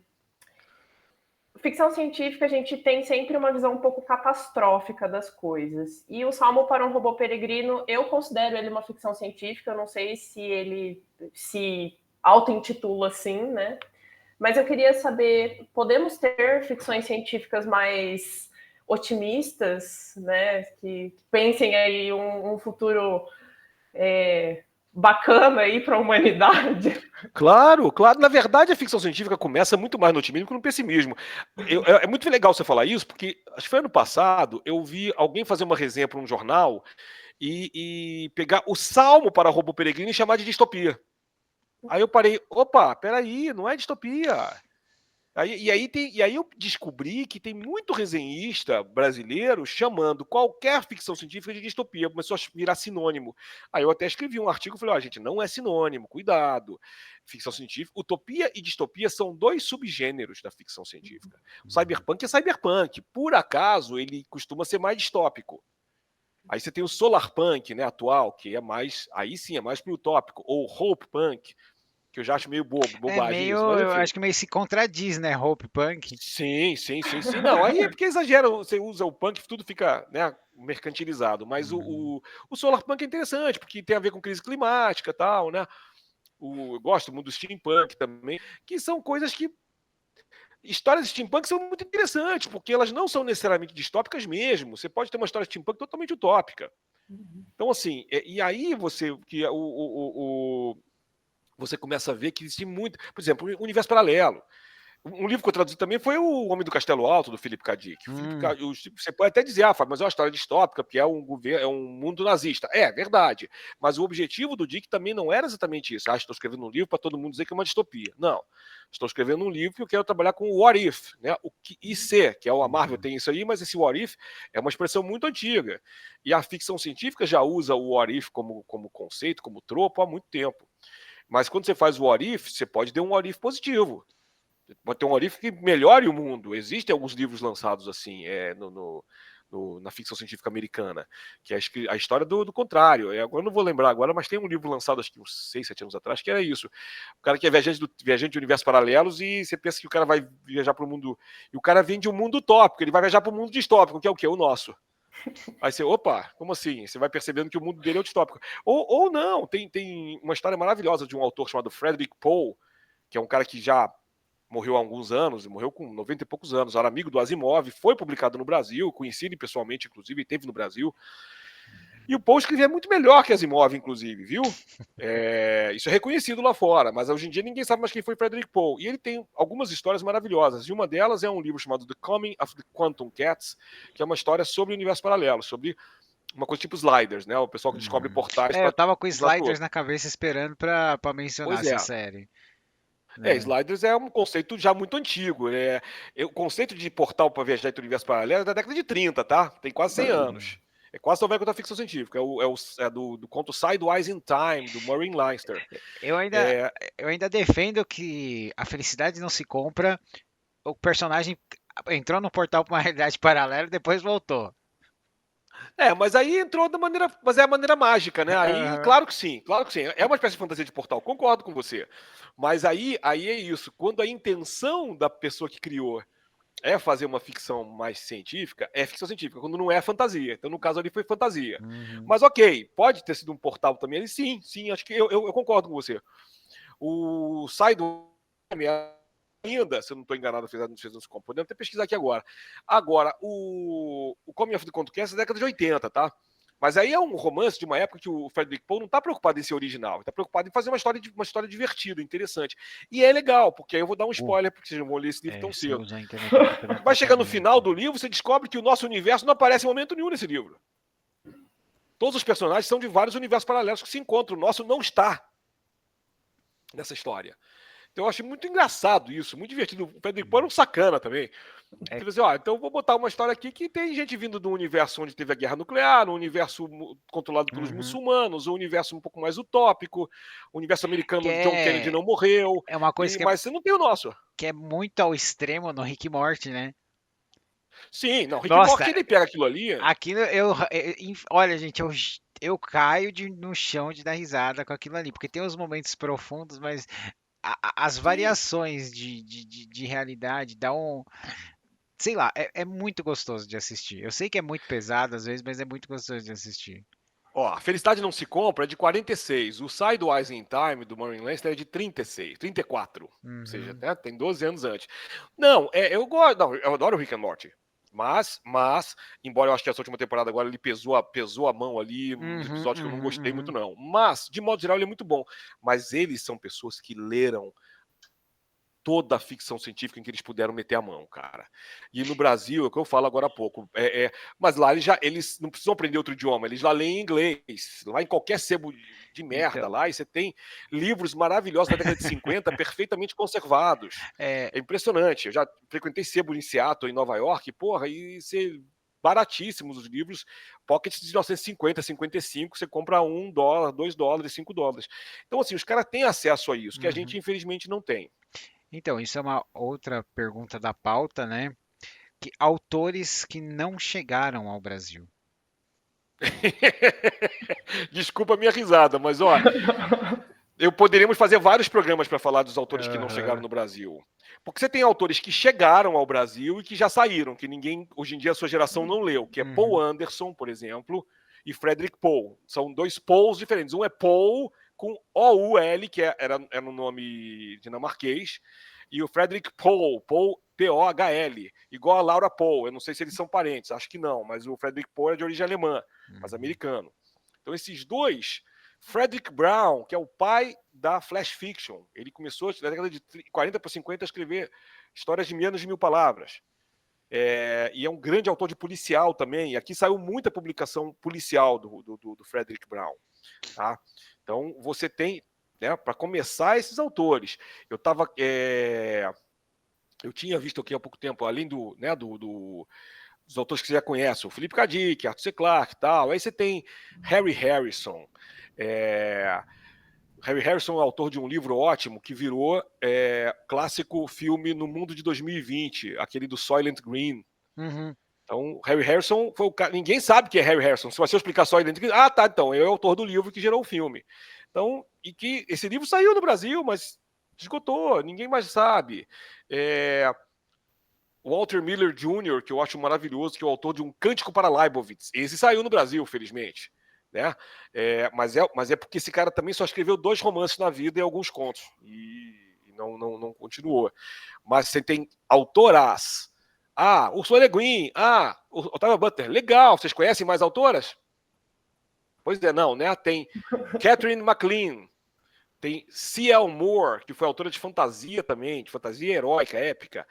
Lee Brackett, que foi esposa de Edmund Hamilton, que foi um grande autor de space opera, inclusive um roteirista de Superman, dos quadrinhos de Superman. A Lee Brackett, vocês devem conhecer, porque ela fez o primeiro tratamento de roteiro de Império Contra-Ataca. Mas ela morreu e não terminou, não fez o segundo, aí fizeram o segundo por ela, uma roteirista Na também de minha Hollywood. opinião, o melhor da trilogia original. Também, na minha opinião também. E foi uma autora, entendeu? Foi uma autora, entendeu? Então é o seguinte, a gente tem uma qualidade impressionante na autoras, mulheres, e até hoje o brasileiro não lê muito. E é o que eu estou te falando agora. Estou vendo aqui, você tem Margaret St. Clair, por exemplo, Mildred Klingerman, que é uma autora também só de contos, escreveu 2 volumes de contos. Mas, por exemplo, Fábio, qual, assim, quando eu falo que mora no seu coração, que vem na sua cabeça, assim, de primeiro? Não, vou repetir, é muita coisa, é muita gente, não tem um que mora no meu coração. Não, sabe por quê, Marcos? É o seguinte, aí eu prefiro não fazer essas enquetezinhas nerds, porque é o seguinte, eu tenho, nos últimos anos, eu tenho me especializado, inclusive, em fazer isso, em fazer essa comunicação para as pessoas e mostrar o que tem por aí. Eu nem teria condição de te falar de um autor ou uma autora só. Por isso que eu falo 5, 6 aí, que quem for ouvir o teu programa de novo vai poder anotar os nomes, porque eu acho importante isso. A quantidade é imensa. Eu estou falando, o que eu falei para você agora não é 1/10 que tem de autores e autoras, né? Só de autoras, por exemplo, tem 2 coletâneas que saíram recentemente, chamada The Future is Female, Eu da já ouvi Lisa falar Yazek. dessa. Eu ouvi falar Então, dessa. e vai sair o 3º volume, tá? Nos anos 80, com os cyberpunks. A Lisa Yazek é uma professora e pesquisadora americana, de vez em quando eu falo com ela no Facebook. Aliás, gente, querem conhecer esse pessoal? Facebook e Instagram. Eu sei que Facebook é uma coisa que hoje em dia muita gente não usa mais, mas uma grande parte da minha geração, pouquinho mais novos também, que fazem ficção científica lá fora, usam muito o Facebook. É muito interessante porque você começa a conhecer as pessoas e fazer amizade, fazer contato com as pessoas, né? E aí você é um pouco por aí. Mas eu também posso citar outros autores. Para não ser antipático e te citar autores que eu gosto muito, Samuel Delany, por exemplo, que além de tudo foi meu professor, né, na Clarion West, lá em Seattle. Então, é um cara que eu admiro muito, admiro muito. Tem autores como John Varley e David Zindel, também que não saíram no Brasil, que são autores incríveis, que tem a ver com um pouco com space opera também, né? Versões mais atualizadas de uma space opera. Então, são autores, e sem contar, tem outros autores que estão mais conhecidos na praça aqui, mas é isso. Vocês fazendo algumas buscas na internet, vocês encontram. Tem um site bacana que eu posso recomendar a todo mundo, que é o Reactor.com, que era um antigo Tor.com, que era. Tor.com era da Tor Books, que era uma editora, é uma editora, só que eles revitalizaram o site agora e agora chamaram de Reactor.com. Eu já colaborei anos atrás. Eu tenho inclusive, me chamaram para traduzir o Gene Wolfe, porque anos atrás eu tinha uma coluna fixa nesse site sobre a obra do Gene Wolfe. Eu analisei vários livros dele. E aí eu comecei todos os primeiros livros até chegar no livro do Novo Sol. Aí veio a pandemia, eu parei de fazer e tal. E aí depois me chamaram por causa disso também. Mas o Reactor.com, ele tem algumas sessões só sobre resgatando. Tem colunas que falam da literatura de FC feita por mulheres desde o começo, que vale a pena vocês pesquisarem. Por favor, vale muito, muito a pena, tá? Verônica, quer fazer a pergunta sobre o título dele? Tá, vamos lá. Tantas coisas aqui. Fábio, eu queria um pouco falar, né, mais de você como autor. E eu queria te perguntar, assim, em relação, por exemplo, ao Back in the USSR, ou mesmo a coletânea 16, eu notei um estilo, assim, que você gosta de recriar fatos históricos, e eu acho isso fantástico. Bom, Back in the USSR eu fiquei fascinada, porque a história tem muitas pessoas que existiram, e a todo momento você vai subvertendo essas histórias, colocando uma coisinha aqui, outra lá, e você fica tipo, eu lembro de uma coisa dessa aqui que aconteceu, eu estudei naquela aula de história, mas será que foi assim mesmo? E aí você fica assim com aquela pulga atrás da orelha, você fala, interessante. Né? O próprio tem até um capítulo lá que você faz uma reescrita de um texto do Foucault, né? Você pega, faz uma modificação ali, eu achei genial. Então, eu gosto muito desse seu estilo. E assim, eu sei que é meio. Não sei se é uma pergunta pertinente, né? Se você faz isso de propósito ou não, né? Não, obrigado pela pergunta. É uma pergunta ótima, não tem nada, é uma pergunta bem pertinente. Olha, eu faço de propósito sim. Na verdade, aquilo que eu falei no começo, talvez o meu autismo me leve um pouco também a fazer essa coisa de querer imitar o estilo dos outros, tal. Eu estava falando com minha mulher outro dia. Eu me dei conta há pouco tempo que eu tenho uma dificuldade muito grande de criar personagens do zero. Eu até crio. Eu tenho personagens criados do zero, do nada. Mas quase todos são inspirados em alguém da vida real. Ou eu mesmo, nos Dias da Peste, o protagonista, o Arthur, sou eu. Que é a pessoa que eu pude olhar no espelho e dizer, esse cara aqui vai servir esse cara mesmo. Então, vamos lá. Agora, em vários dos meus romances, né, o Beck é o John Lennon. Então, beleza. Agora, eu pesquisei, eu li várias biografias do Lennon, e ali quase tudo é verdade, né? Tem alguns pedaços ali que de repente eu comecei a mudar, falei, não, mas aqui não pode ficar assim, porque se ficar assim, não ajuda a história no meio pro final. Mas, já que a gente está falando de John Lennon, eu tenho que falar isso que eu falo toda vez, né? Que se fala de John Lennon e a gente está falando de ficção científica, pergunta para mim, o que você faria se você pudesse voltar no tempo? Muita gente mataria o Hitler, muita gente pegaria o bilhete da loteria. Eu voltaria e mudaria a agenda do John Lennon para ele não ir na exposição de arte que ele conheceu a Yoko. É maldade isso, maldade. Se você é bitomaníaco, é tudo chato com essas coisas, né? Eu já fui bitomaníaco também, cara, mas eu adoro a Yoko. Eu não sou bitomaníaco, mas é uma coisa que eu faria, porque quando me perguntaram, eu juro, foi a primeira coisa que me veio na cabeça, porque eu acho que eu tinha acabado de assistir uma biografia dele que passou na televisão, e eu fiquei pensando assim, nossa, se ele não tivesse ido na exposição de arte, ele não tinha conhecido ela, não tinha acontecido um monte de coisa, os Beatles estariam aqui. Ou não, pois mas aí está a história. Você vai ver o Let It Be, o documentário, não o Let It Be, mas o Get Back, né? Feito pelo filme da Disney lá, que é o documentário grandalhão, lá de 3 partes do Peter Jackson. Você vê claramente que não faria a menor diferença. Eles já estavam todos ali querendo sair. O George Harrison, inclusive, primeiro de todos, estava querendo sair. Mas o George Harrison foi o primeiro a espanar, quer dizer, os Beatles iam acabar de qualquer maneira. Talvez fosse acabar de maneira diferente. O George Harrison se casou com uma Bond Girl, ele sabia o que estava fazendo. Mas não sei. Aí tem várias coisas, né, na história aí. Eu mudei muita coisa da biografia deles, inclusive, para poder brincar um pouco com essas coisas, né? E olha só, eu nem pensei na Bond Girl lá do Harrison, mas a Bond Girl foi do Ringo Starr, tá? A Barbara Bach. Perdão. Desculpa, perdão. Ai, que burro, dá 0 pra ele. A Olivia não era, mas assim, mas aí o Ringo não entra. Coitado do Ringo. O Ringo ficou de fora do meu livro. O Ringo sempre fica de fora, gente. O quarto Beatle é o Pete Best no meu livro. Mas é o seguinte, eu mudei muita coisa, até que não faz muito sentido mesmo, não. Eu botei umas brincadeiras assim pra zoar mesmo. Mas é isso, como a Verônica, respondendo a pergunta da Verônica, eu gosto muito de pesquisar a história, e aí fica bacana. Eu demorei 3 anos para fazer o Beck.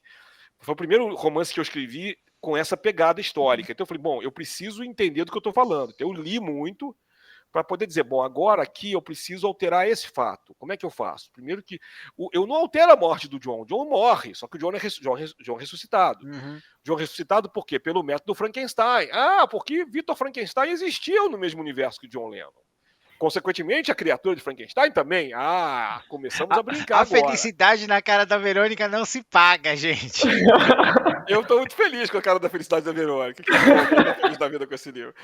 Mas aí a Verônica sabe disso. Eu comecei a brincar, cara, eu começo a colocar as consequências econômicas, políticas e sociais da criação desse método Frankenstein. Se você tem uma Alemanha forte, que teve uma Primeira Guerra Mundial, mas não teve uma Segunda, Hitler não chega ao poder, os Estados Unidos se fragmentam em 3 países diferentes, e não tem grande poder mundial. A Rússia volta a ser um império, então a geopolítica mudou toda. Né? E aí eu vou mudando pequenos fatos. Aí o James Bond, por exemplo, eu brinco. Tem uma hora que, assim, como a Alemanha ela é superior aos Estados Unidos e à Europa, e ao resto da Europa, você não tem James Bond, você tem Strauss, Günther Strauss. o agente alemão, o agente de Weimar, que mata todo mundo sem piedade. Eu brinco com essas coisas da cultura, de que de maneira meio boba, mas tudo bem, entendeu? Assim, é pra rir mesmo. Você basicamente transformou o Duke Nukem no 007 da Alemanha. Tipo, exato, olha só, não pensei nisso, mas faz sentido. Então, assim, eu começo a brincar, e eu botei também Superman também, não tem o Superman dos quadrinhos, os quadrinhos você tem o Übermensch mesmo, que é Kaspar Kant, entendeu? Que é a identidade secreta dele. Eu brinco com essas coisas todas. Mas, claro, aí são brincadeiras mesmo, tipo, historicamente não faria sentido fazer isso, mas aí é fantasia. Um dos quadrinhos que eu mais gosto do Superman, que eu tenho ele, e eu amo toda a estética, a história, é Entre a Foice e o Martelo, que ele é um what if, né? E no final tem aquele plot twist, né? Nossa, que infelizmente a animação da DC não fez, né? Nossa, a animação eles estragou completamente, né? Uma oportunidade de ouro. Lê o quadrinho, Verônica. Lê o quadrinho. Lerei. O quadrinho é muito bom, o quadrinho é maravilhoso, Nossa, é mesmo. Demais, não, mas é isso. Assim, então, Marcos, Verônica, o que eu fiz, o que eu gosto de essa pegada histórica é isso. Vocês têm que entender um pouco de história, e aí é o seguinte, eu gosto de escrever para pessoas inteligentes. Tá? Eu gosto de escrever para pessoas que leem o livro, gostaram do meu livro, então elas vão correr atrás de informações para saber onde eu falei a verdade e onde eu não falei a verdade. O meu outro romance, o Love and You Tear Us Apart, é a biografia quase fechadinha do Ian Curtis. Aliás, outro dia alguém me falou que, apesar de meu livro ser mais para ficção científica, esse o Love eu chamaria de realismo mágico, ele tem... alguém já disse para mim que é a primeira biografia do Ian Curtis em português. Eu falei, porra, que maravilha! Tentando fazer com o editor... É que o editor a editora está em hiato, então não está funcionando mais. Então eu não sei se eu vou conseguir vender esse livro assim. Mas assim, e aí o que acontece é que não é um universo paralelo, é uma chamada história secreta, história oculta. Eu coloco coisas que teriam acontecido com Ian Curtis que ninguém sabe. Só o leitor vai ficar sabendo. Né? E aí eu apresento, na verdade é um conceito que eu já tinha feito em inglês antes, e numa pequena história em português, eu apresento os oneironautas, que é um viajante dos sonhos, que eles viajam entre realidades paralelas através dos sonhos. E esses personagens são o foco do meu novo livro que eu vou lançar pela editora Avec ainda esse ano. Ah, legal. Já tá empolgado, Verônica? Estou empolgadíssima. Estou empolgadíssima também pelos Dias da Peste. Tava demorando. Sim, porque teve aí um relançamento pela Desconcertos. E queria que você falasse um pouquinho aí, Fábio, desse livro, uma grande promessa. Nossa, a Verônica falou tanto desse livro para mim que eu preciso ler. Não, vamos falar sobre isso depois. Você vai ler os meus livros.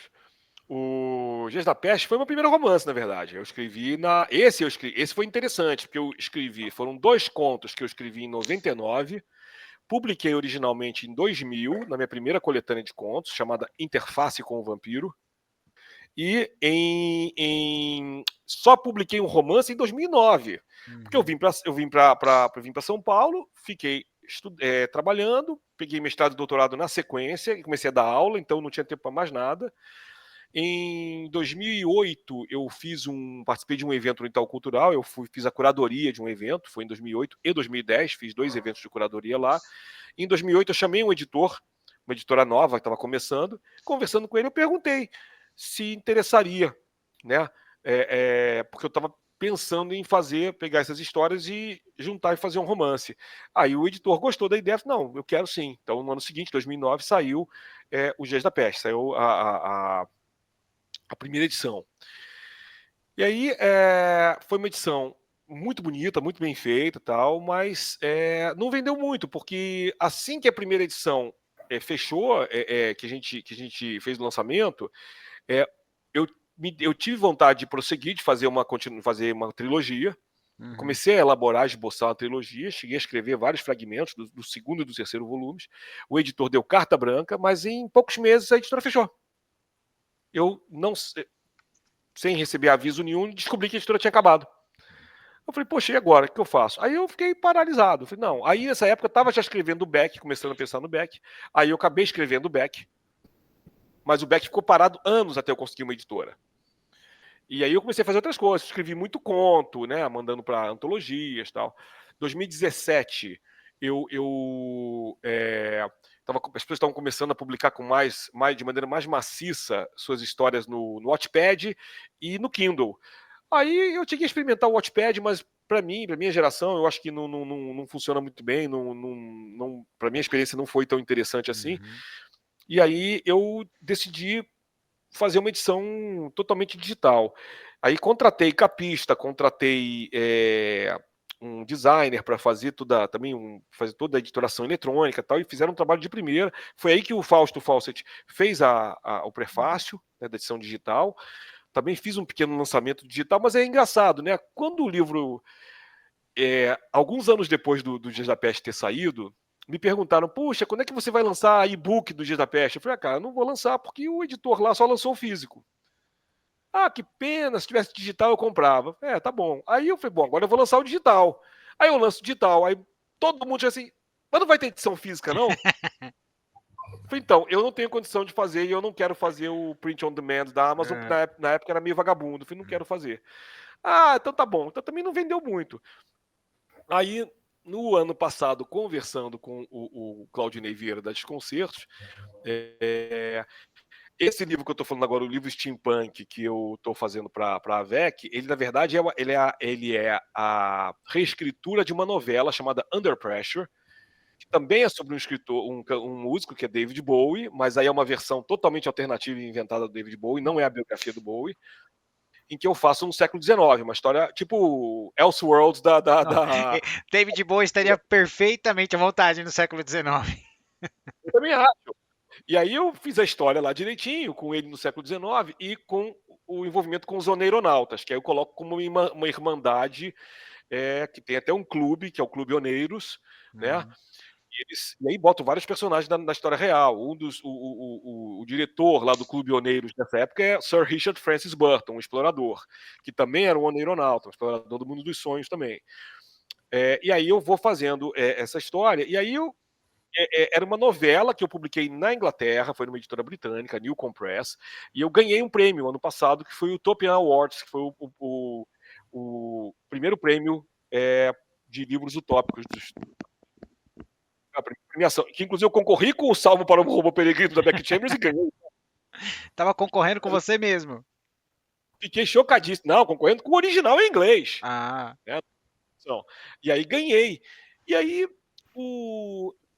aí eu fechei a publicação com o Arthur Weck, da AVEC, mas isso o Claudinei me procurou, porque eu fiz um vague booking, né, no Facebook e tal, ele falou, cara, eu quero esse livro, eu quero publicar esse livro. Eu falei, cara, desculpa, esse livro já está fechado. Fiz o vague booking justamente porque o editor já me procurou, já assinei contrato, tá fechado. Aí eu falei, poxa, mas você não tem nada para mim, não? Publicar? Eu falei, cara, eu tô com vontade de republicar o Dias da Peste, você topa? E na hora ele falou, pô, claro que eu topo, vamos publicar. E fez um trabalho muito bonito, um capa dura, um papel excelente, um trabalho gráfico muito bom, né? E aí, lançamos em maio o livro. Ô, Verônica, você tá com o seu fácil aí pra mostrar? Não, eu não tenho ele ainda. Ah. Não mandei ainda para ela, mas eu posso mostrar. Me dê alguns segundos. Eis aqui o livro. Olha só. É lindo demais esse livro. Capinha dura, não olha, bonito, capa dura, sobrecapa. Quem fez a capa, a arte? Foi o próprio editor, o Claudinei Vieira, ele é ilustrador também, fez a pô, capa. legal. E foi muito bacana, muito bacana. Agora, infelizmente, pouco depois do lançamento do livro, esse meu computador está ficando muito velho, ele é SSD, né, não tem memória volátil. Eu estava salvando quase tudo no HD externo.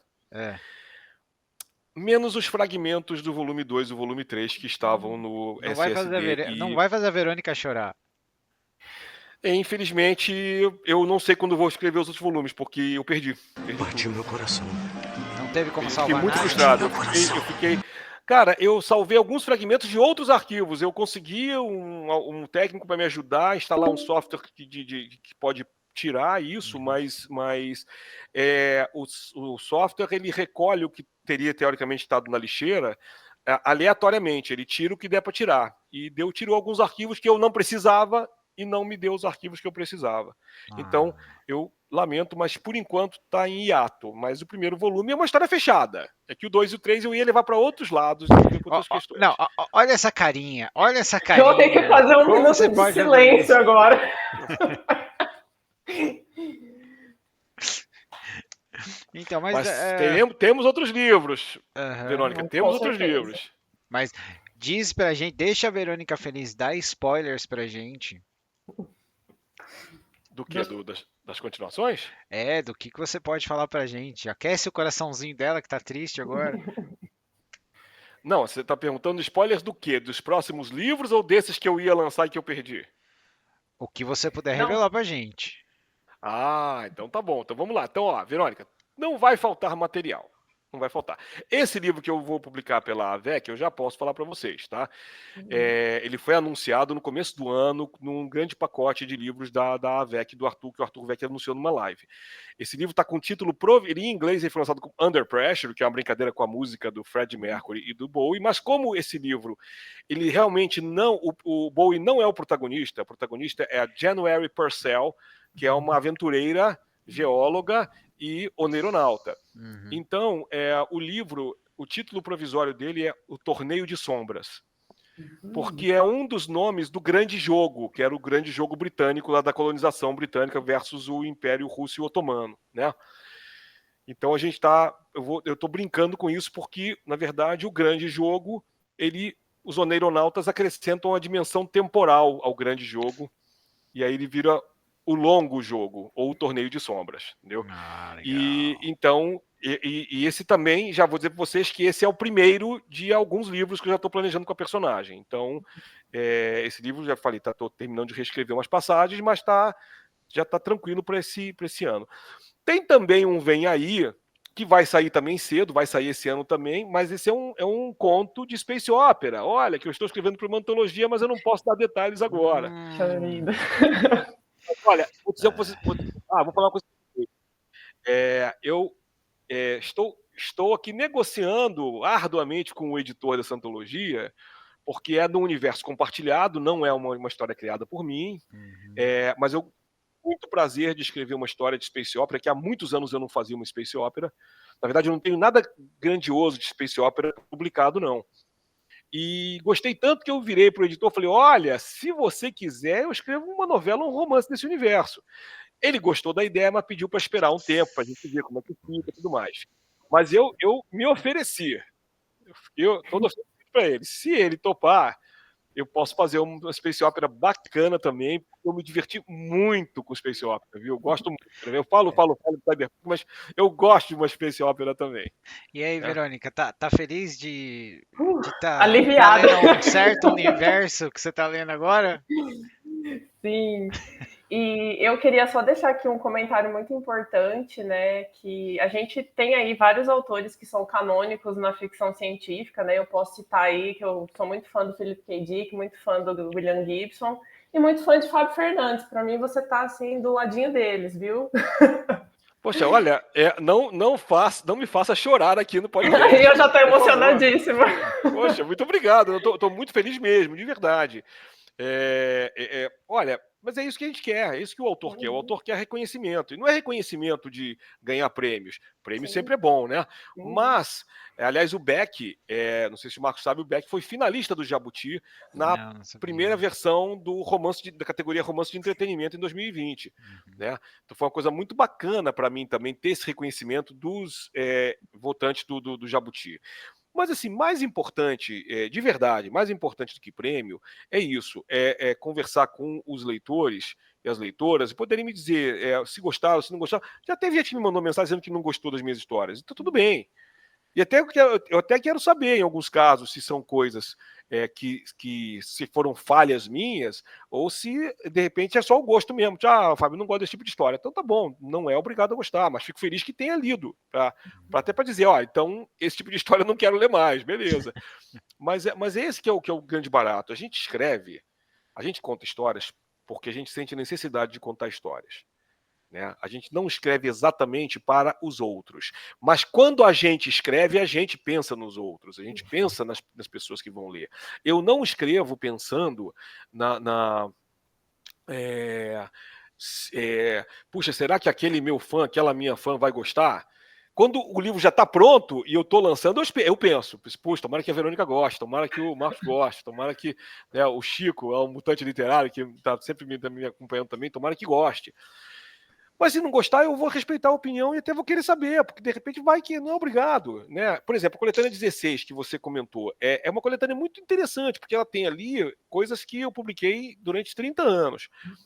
É impressionante como todos os meus amigos que não gostam de ficção científica, ou que dizem que não gostam, mas na verdade que não leram, eles só viram filmes e, ok, também não precisa gostar do filme, mas a minha ficção científica é muito diferente dos filmes, né? E aí, existe uma história lá dentro, que é a história que é o Alferes de Ferro, que é uma história alternativa com Tiradentes. Nossa, a Verônica tá quase pulando agora. Você gosta dessa história, Verônica? Eu gosto. Eu fiz até um destaque especial para ela. Verdade. Então, a história que os meus amigos que não gostam de ficção científica mais gostam é o Alferes de Ferro. Aí quando eu digo para eles, mas isso é ficção científica, eles não entendem, porque o código é muito para a cabeça deles. Eu falo, tudo bem, é história alternativa. Eles entendem que aquilo ali não é a história que aconteceu de acordo com os livros. Mas mesmo assim, eles não conseguem identificar isso com um código que signifique ficção científica na cabeça deles. Por mim, tudo bem. Eu não me ofendo. Desde que gostem, gostaram, tá tudo bem. Mas é isso, a gente não agrada a todos, mas eu fico muito feliz quando eu agrado as leitoras e leitores. Ai, legal. Então, uma outra pergunta, né, que que a gente separou para você é: que livro que prometia muito e te decepcionou? Olha, é uma pergunta difícil. Quando eu me recuso a responder uma pergunta, eu digo que eu vou demorar, não é porque eu seja quer dizer, posso até ser um pouco antipático, não é minha intenção, mas é assim, é porque eu já li muita coisa na vida, muito mesmo. Às vezes eu me perco nas leituras. Agora, posso te dizer que alguns livros me decepcionam. Por exemplo, livro brasileiro, às vezes alguns mais recentes, de autores mais recentes, me decepcionam, mas eu não posso falar os nomes dos autores. Aqui eu não Sim. quero brigar, não quero causar polêmicas. Mas posso te dizer, por exemplo, aí é uma coisa foi muito importante você formular a pergunta como você formulou, porque não é que o livro seja ruim. O livro me decepcionou porque não era aquilo que eu esperava. Por exemplo, Sim. eu poderia colocar algumas coisas do Saramago aí, por exemplo. O Saramago é um autor que eu quero. Eu li muito pouco do Saramago e confesso que eu quero ler mais do Saramago. Mas eu fui tentar ler História do Cerco de Lisboa e, apesar de eu adorar romance histórico, tem coisas no Saramago que me incomodam. O Saramago ele também quebra a quarta parede com uma certa frequência, embora que eu me lembre não nesse livro, mas que ele de repente ele faz uma coisa o personagem dele sempre é um rabugento. E às vezes me incomoda, às vezes me chateia, eu digo, não quero, eu quero um comentário um pouco mais pontual. Entendo que é o personagem. Olha, mas claro, Saramago não é o único, né? Eu tenho algumas leituras, vamos dizer, ficção científica, por exemplo. Eu estava lendo outro dia um artigo, tem um autor, Mas, de novo, você estava me perguntando de autores desconhecidos, que a gente não conhece mais no Brasil e tal. Por exemplo, um autor chamado Charles Platt, que está vivo ainda, já está bem velhinho, parou de escrever há muitos anos. Eu descobri outro dia que ele, na década de 80, ele lançou 2 livros de entrevistas com escritoras e escritores americanos de ficção científica. Eu falei, poxa, não, e tá baratinho no Kindle, até te recomendo. Acho que vale a pena as entrevistas, mas não leia as introduções. Eu fui ler a introdução e eu tive que dar um tempo no livro, porque é um cara machista, babaca, que coloca que ele foi meio que obrigado a entrevistar mulheres para o 2º volume, porque a editora era uma mulher, ele tinha que agradar a mulher, não sei o que tal, e ele fala o tempo todo que alguns autores, principalmente autoras, não faziam o tipo de ficção que ele achava legal.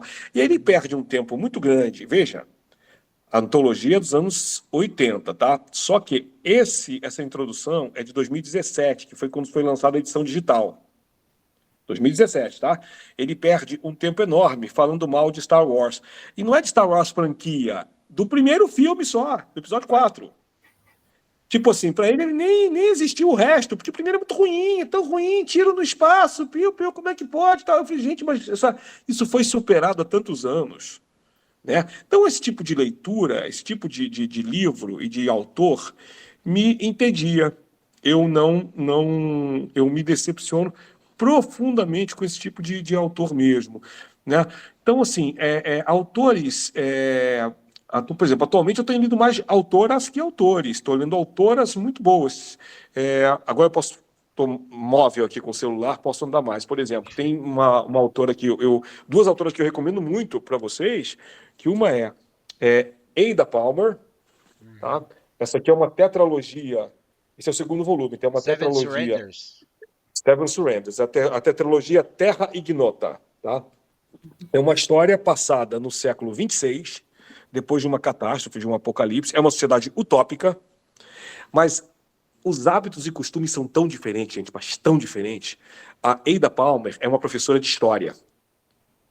Ela escreve, ela faz é a primeira pessoa narrativa, ela faz o personagem escrever como se fosse um romance do século XVIII, porque isso voltou à moda no século XXVI. Porém, os hábitos e costumes deles são excepcionais, são coisas que a gente não faz ideia, são muito diferentes. A sociedade é muito diferente.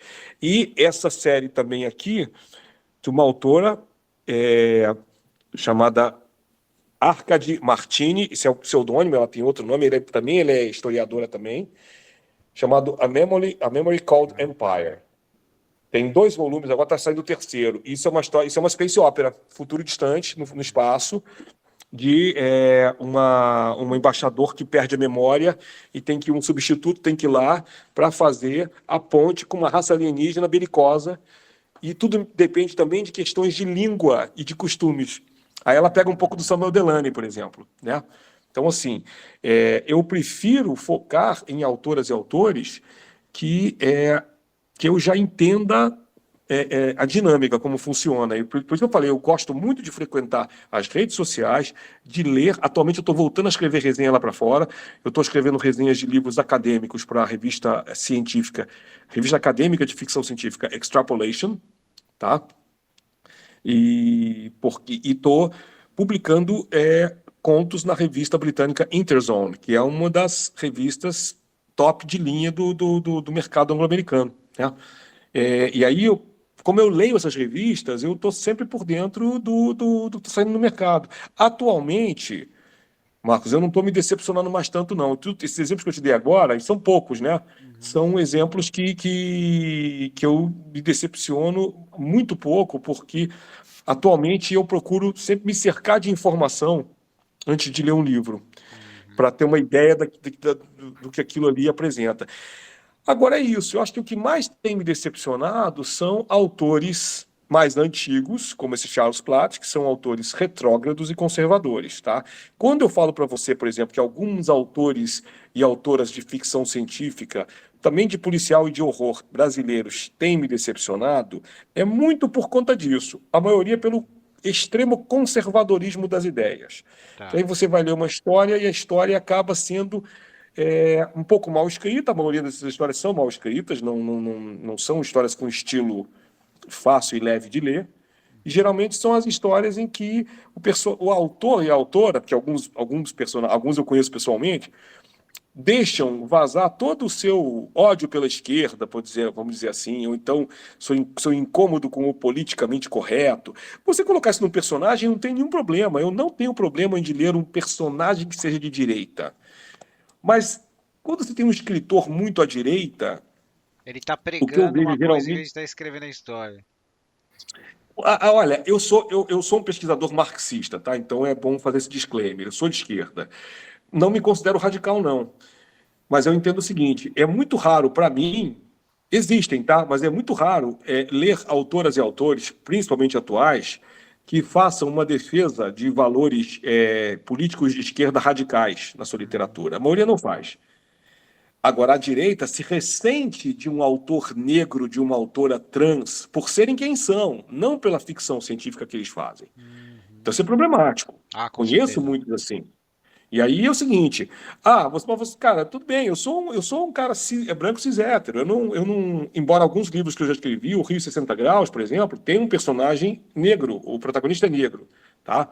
Como eu falei para vocês, eu procuro me inspirar ou em mim ou em pessoas que estão ao meu redor. Eu tenho um filho que é negro. E eu fiz baseado na personalidade dele, o personagem. Tá? Não me coloco na pele de uma pessoa negra. Eu não sei o que uma pessoa negra sofre. Eu, até com o meu próprio filho, que já fui muito vítima de racismo. Eu não sei, literalmente, na pele o que meu filho sofreu ou sofre. Certo. Mas eu procuro ser empático. Eu procuro dar empatia a isso. Muito bom. E acho que se os autores fazem isso, mesmo um autor que seja mais à direita, eu lerei esse autor sem nenhum problema. O problema é que a maioria não faz isso. Aí quando você começa a ler, você, cara, e essa porcaria de novo? Eu não vou ler. Então, Aí decepciona. é um autor que eu queria mencionar, que eu gosto muito dele, eu descobri ele alguns anos atrás, é o James E. Wisher. Ele escreve fantasia urbana e ficção científica. E ele coloca os livros dele que não estão sob contrato em audiolivro no YouTube pro pessoal, né? Ele tem uma série que chama Children of the Void, que é a de ficção científica dele. É muito legal. Ele se escreve um pouquinho, ele parece um pouco com o Beraldo escrevendo, mas o Beraldo tem um certo... O James, você percebe que em alguns momentos ele é meio assim, fazendeiro, né? Ele tá vendo. O Beraldo já tem um esquema de como ele vai fazer a coisa do plot twist dele, né? E O Beraldo é do balacobaco. O Beraldo já tem todo o borogodó. São as palavras em português que não existe tradução para o inglês. Então, e eu gostaria de recomendar ele para vocês, né? Porque ele escreve Legal. fantasia urbana e ficção científica. E o Children of the Void é muito interessante, especialmente o último livro, porque assim, todos os livros dele, apesar de estarem em mundos diferentes, são na mesma realidade. Então, em si, um mundo, a energia foi descoberta desse jeito, ela é usada de uma forma, e do outro é o mesmo tipo de fonte de energia, o mesmo tipo de poder, mas às vezes é interpretado como divino. Entendeu? Ou as pessoas não sabem exercitar direito, é como se fosse tipo um X-Men, alguma coisa assim. E eu acho muito legal essa perspectiva, porque ele lança os livros dele, é outro mundo. Então tem similaridades muito interessantes, né? Mas a maneira como ela é interpretada é como se cada série que ele lançasse fosse um What If. Tá, sim, legal. Por aí, acho que é isso. Tem que nos surpreender, tem que causar sense of wonder. Tem que nos maravilhar. Eu tô esperando a Verônica terminar o Véu da Verdade para ela me mandar mensagem quando tiver. Você sabe o que acontece, né? No final do Véu da Verdade, eu quero ver a reação dela. Então, Verônica, sua vez? Minha vez? Sua vez. Bom, eu, assim, tendo em vista, né, Back in the USSR, Beatles, John Lennon, indicações musicais, Fábio. O que Fábio Fernandes ouve? Eu sei que tem uma lista lá de várias músicas, artistas, né? Mas compartilhe com a gente. Olha, eu acho que é o seguinte, é legal você falar isso, porque hoje mesmo eu estava conversando, botando uma enquete, umas perguntas nos stories, né, do do Instagram, e alguém falou que tem um hábito nerd, né, de fazer listas de livros, de filmes, de música. Eu estou fazendo lista de filmes e de livros eu sempre fiz. De música eu faço essas listas que eu boto nos meus livros. Agora, eu tenho, assim, o meu histórico de YouTube me trai, porque eu quase não uso Spotify. Eu tenho, mas eu não sei por quê. Eu descobri que o algoritmo do YouTube funciona muito bem para mim. Ele indica só coisa que eu gosto. E assim, eu gosto muito de pós-punk. Assim, eu gosto desde dos antigos, do Susan the Banshees, Joy Division, né? The Cure. Gosto também de coisas novas que estão sendo feitas agora. Posso até tentar abrir aqui a conexão aqui, ainda não está. O da Verônica, eu posso dizer o que você vai encontrar. Madonna, Madonna, Madonna, Madonna, Madonna, Madonna. Eu sou muito fã da Madonna mesmo. Não, mas é ótimo, também gosto. Ouço pouco, atualmente ouço pouco a música brasileira, deveria ouvir mais, porque eu acho também que é uma. Embora eu goste muito, eu gosto muito de músicas mais da minha geração, eu gosto muito dos Mineiros, por exemplo, né, de Beto Guedes.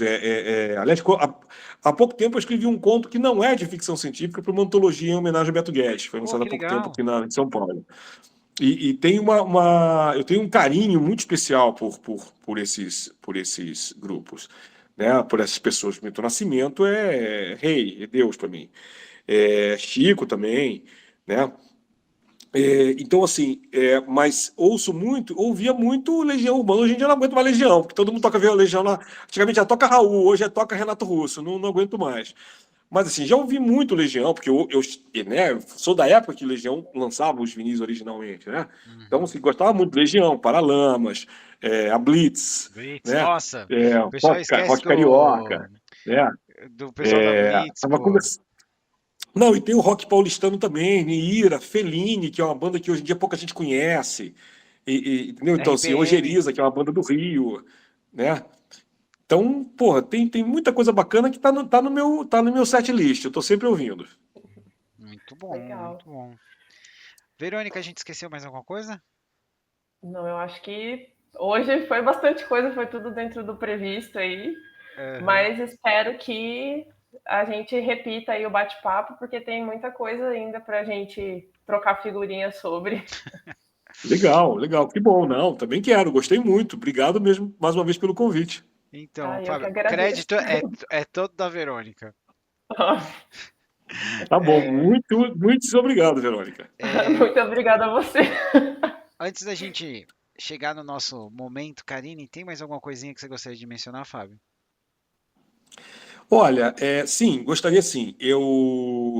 Como vocês sabem, eu sou professor e pesquisador, tenho o meu grupo de pesquisa, né, que eu já falei, o Observatório do Futuro, e vou voltar a dar cursos sobre ficção científica agora no segundo semestre. Tá? Esses cursos não vão ser mais síncronos online, vão ser assíncronos, ou seja, eu vou gravar e botar na plataforma. Tá? A plataforma que eu uso é a Hotmart. Então, eu gostaria de chamar atenção isso aí.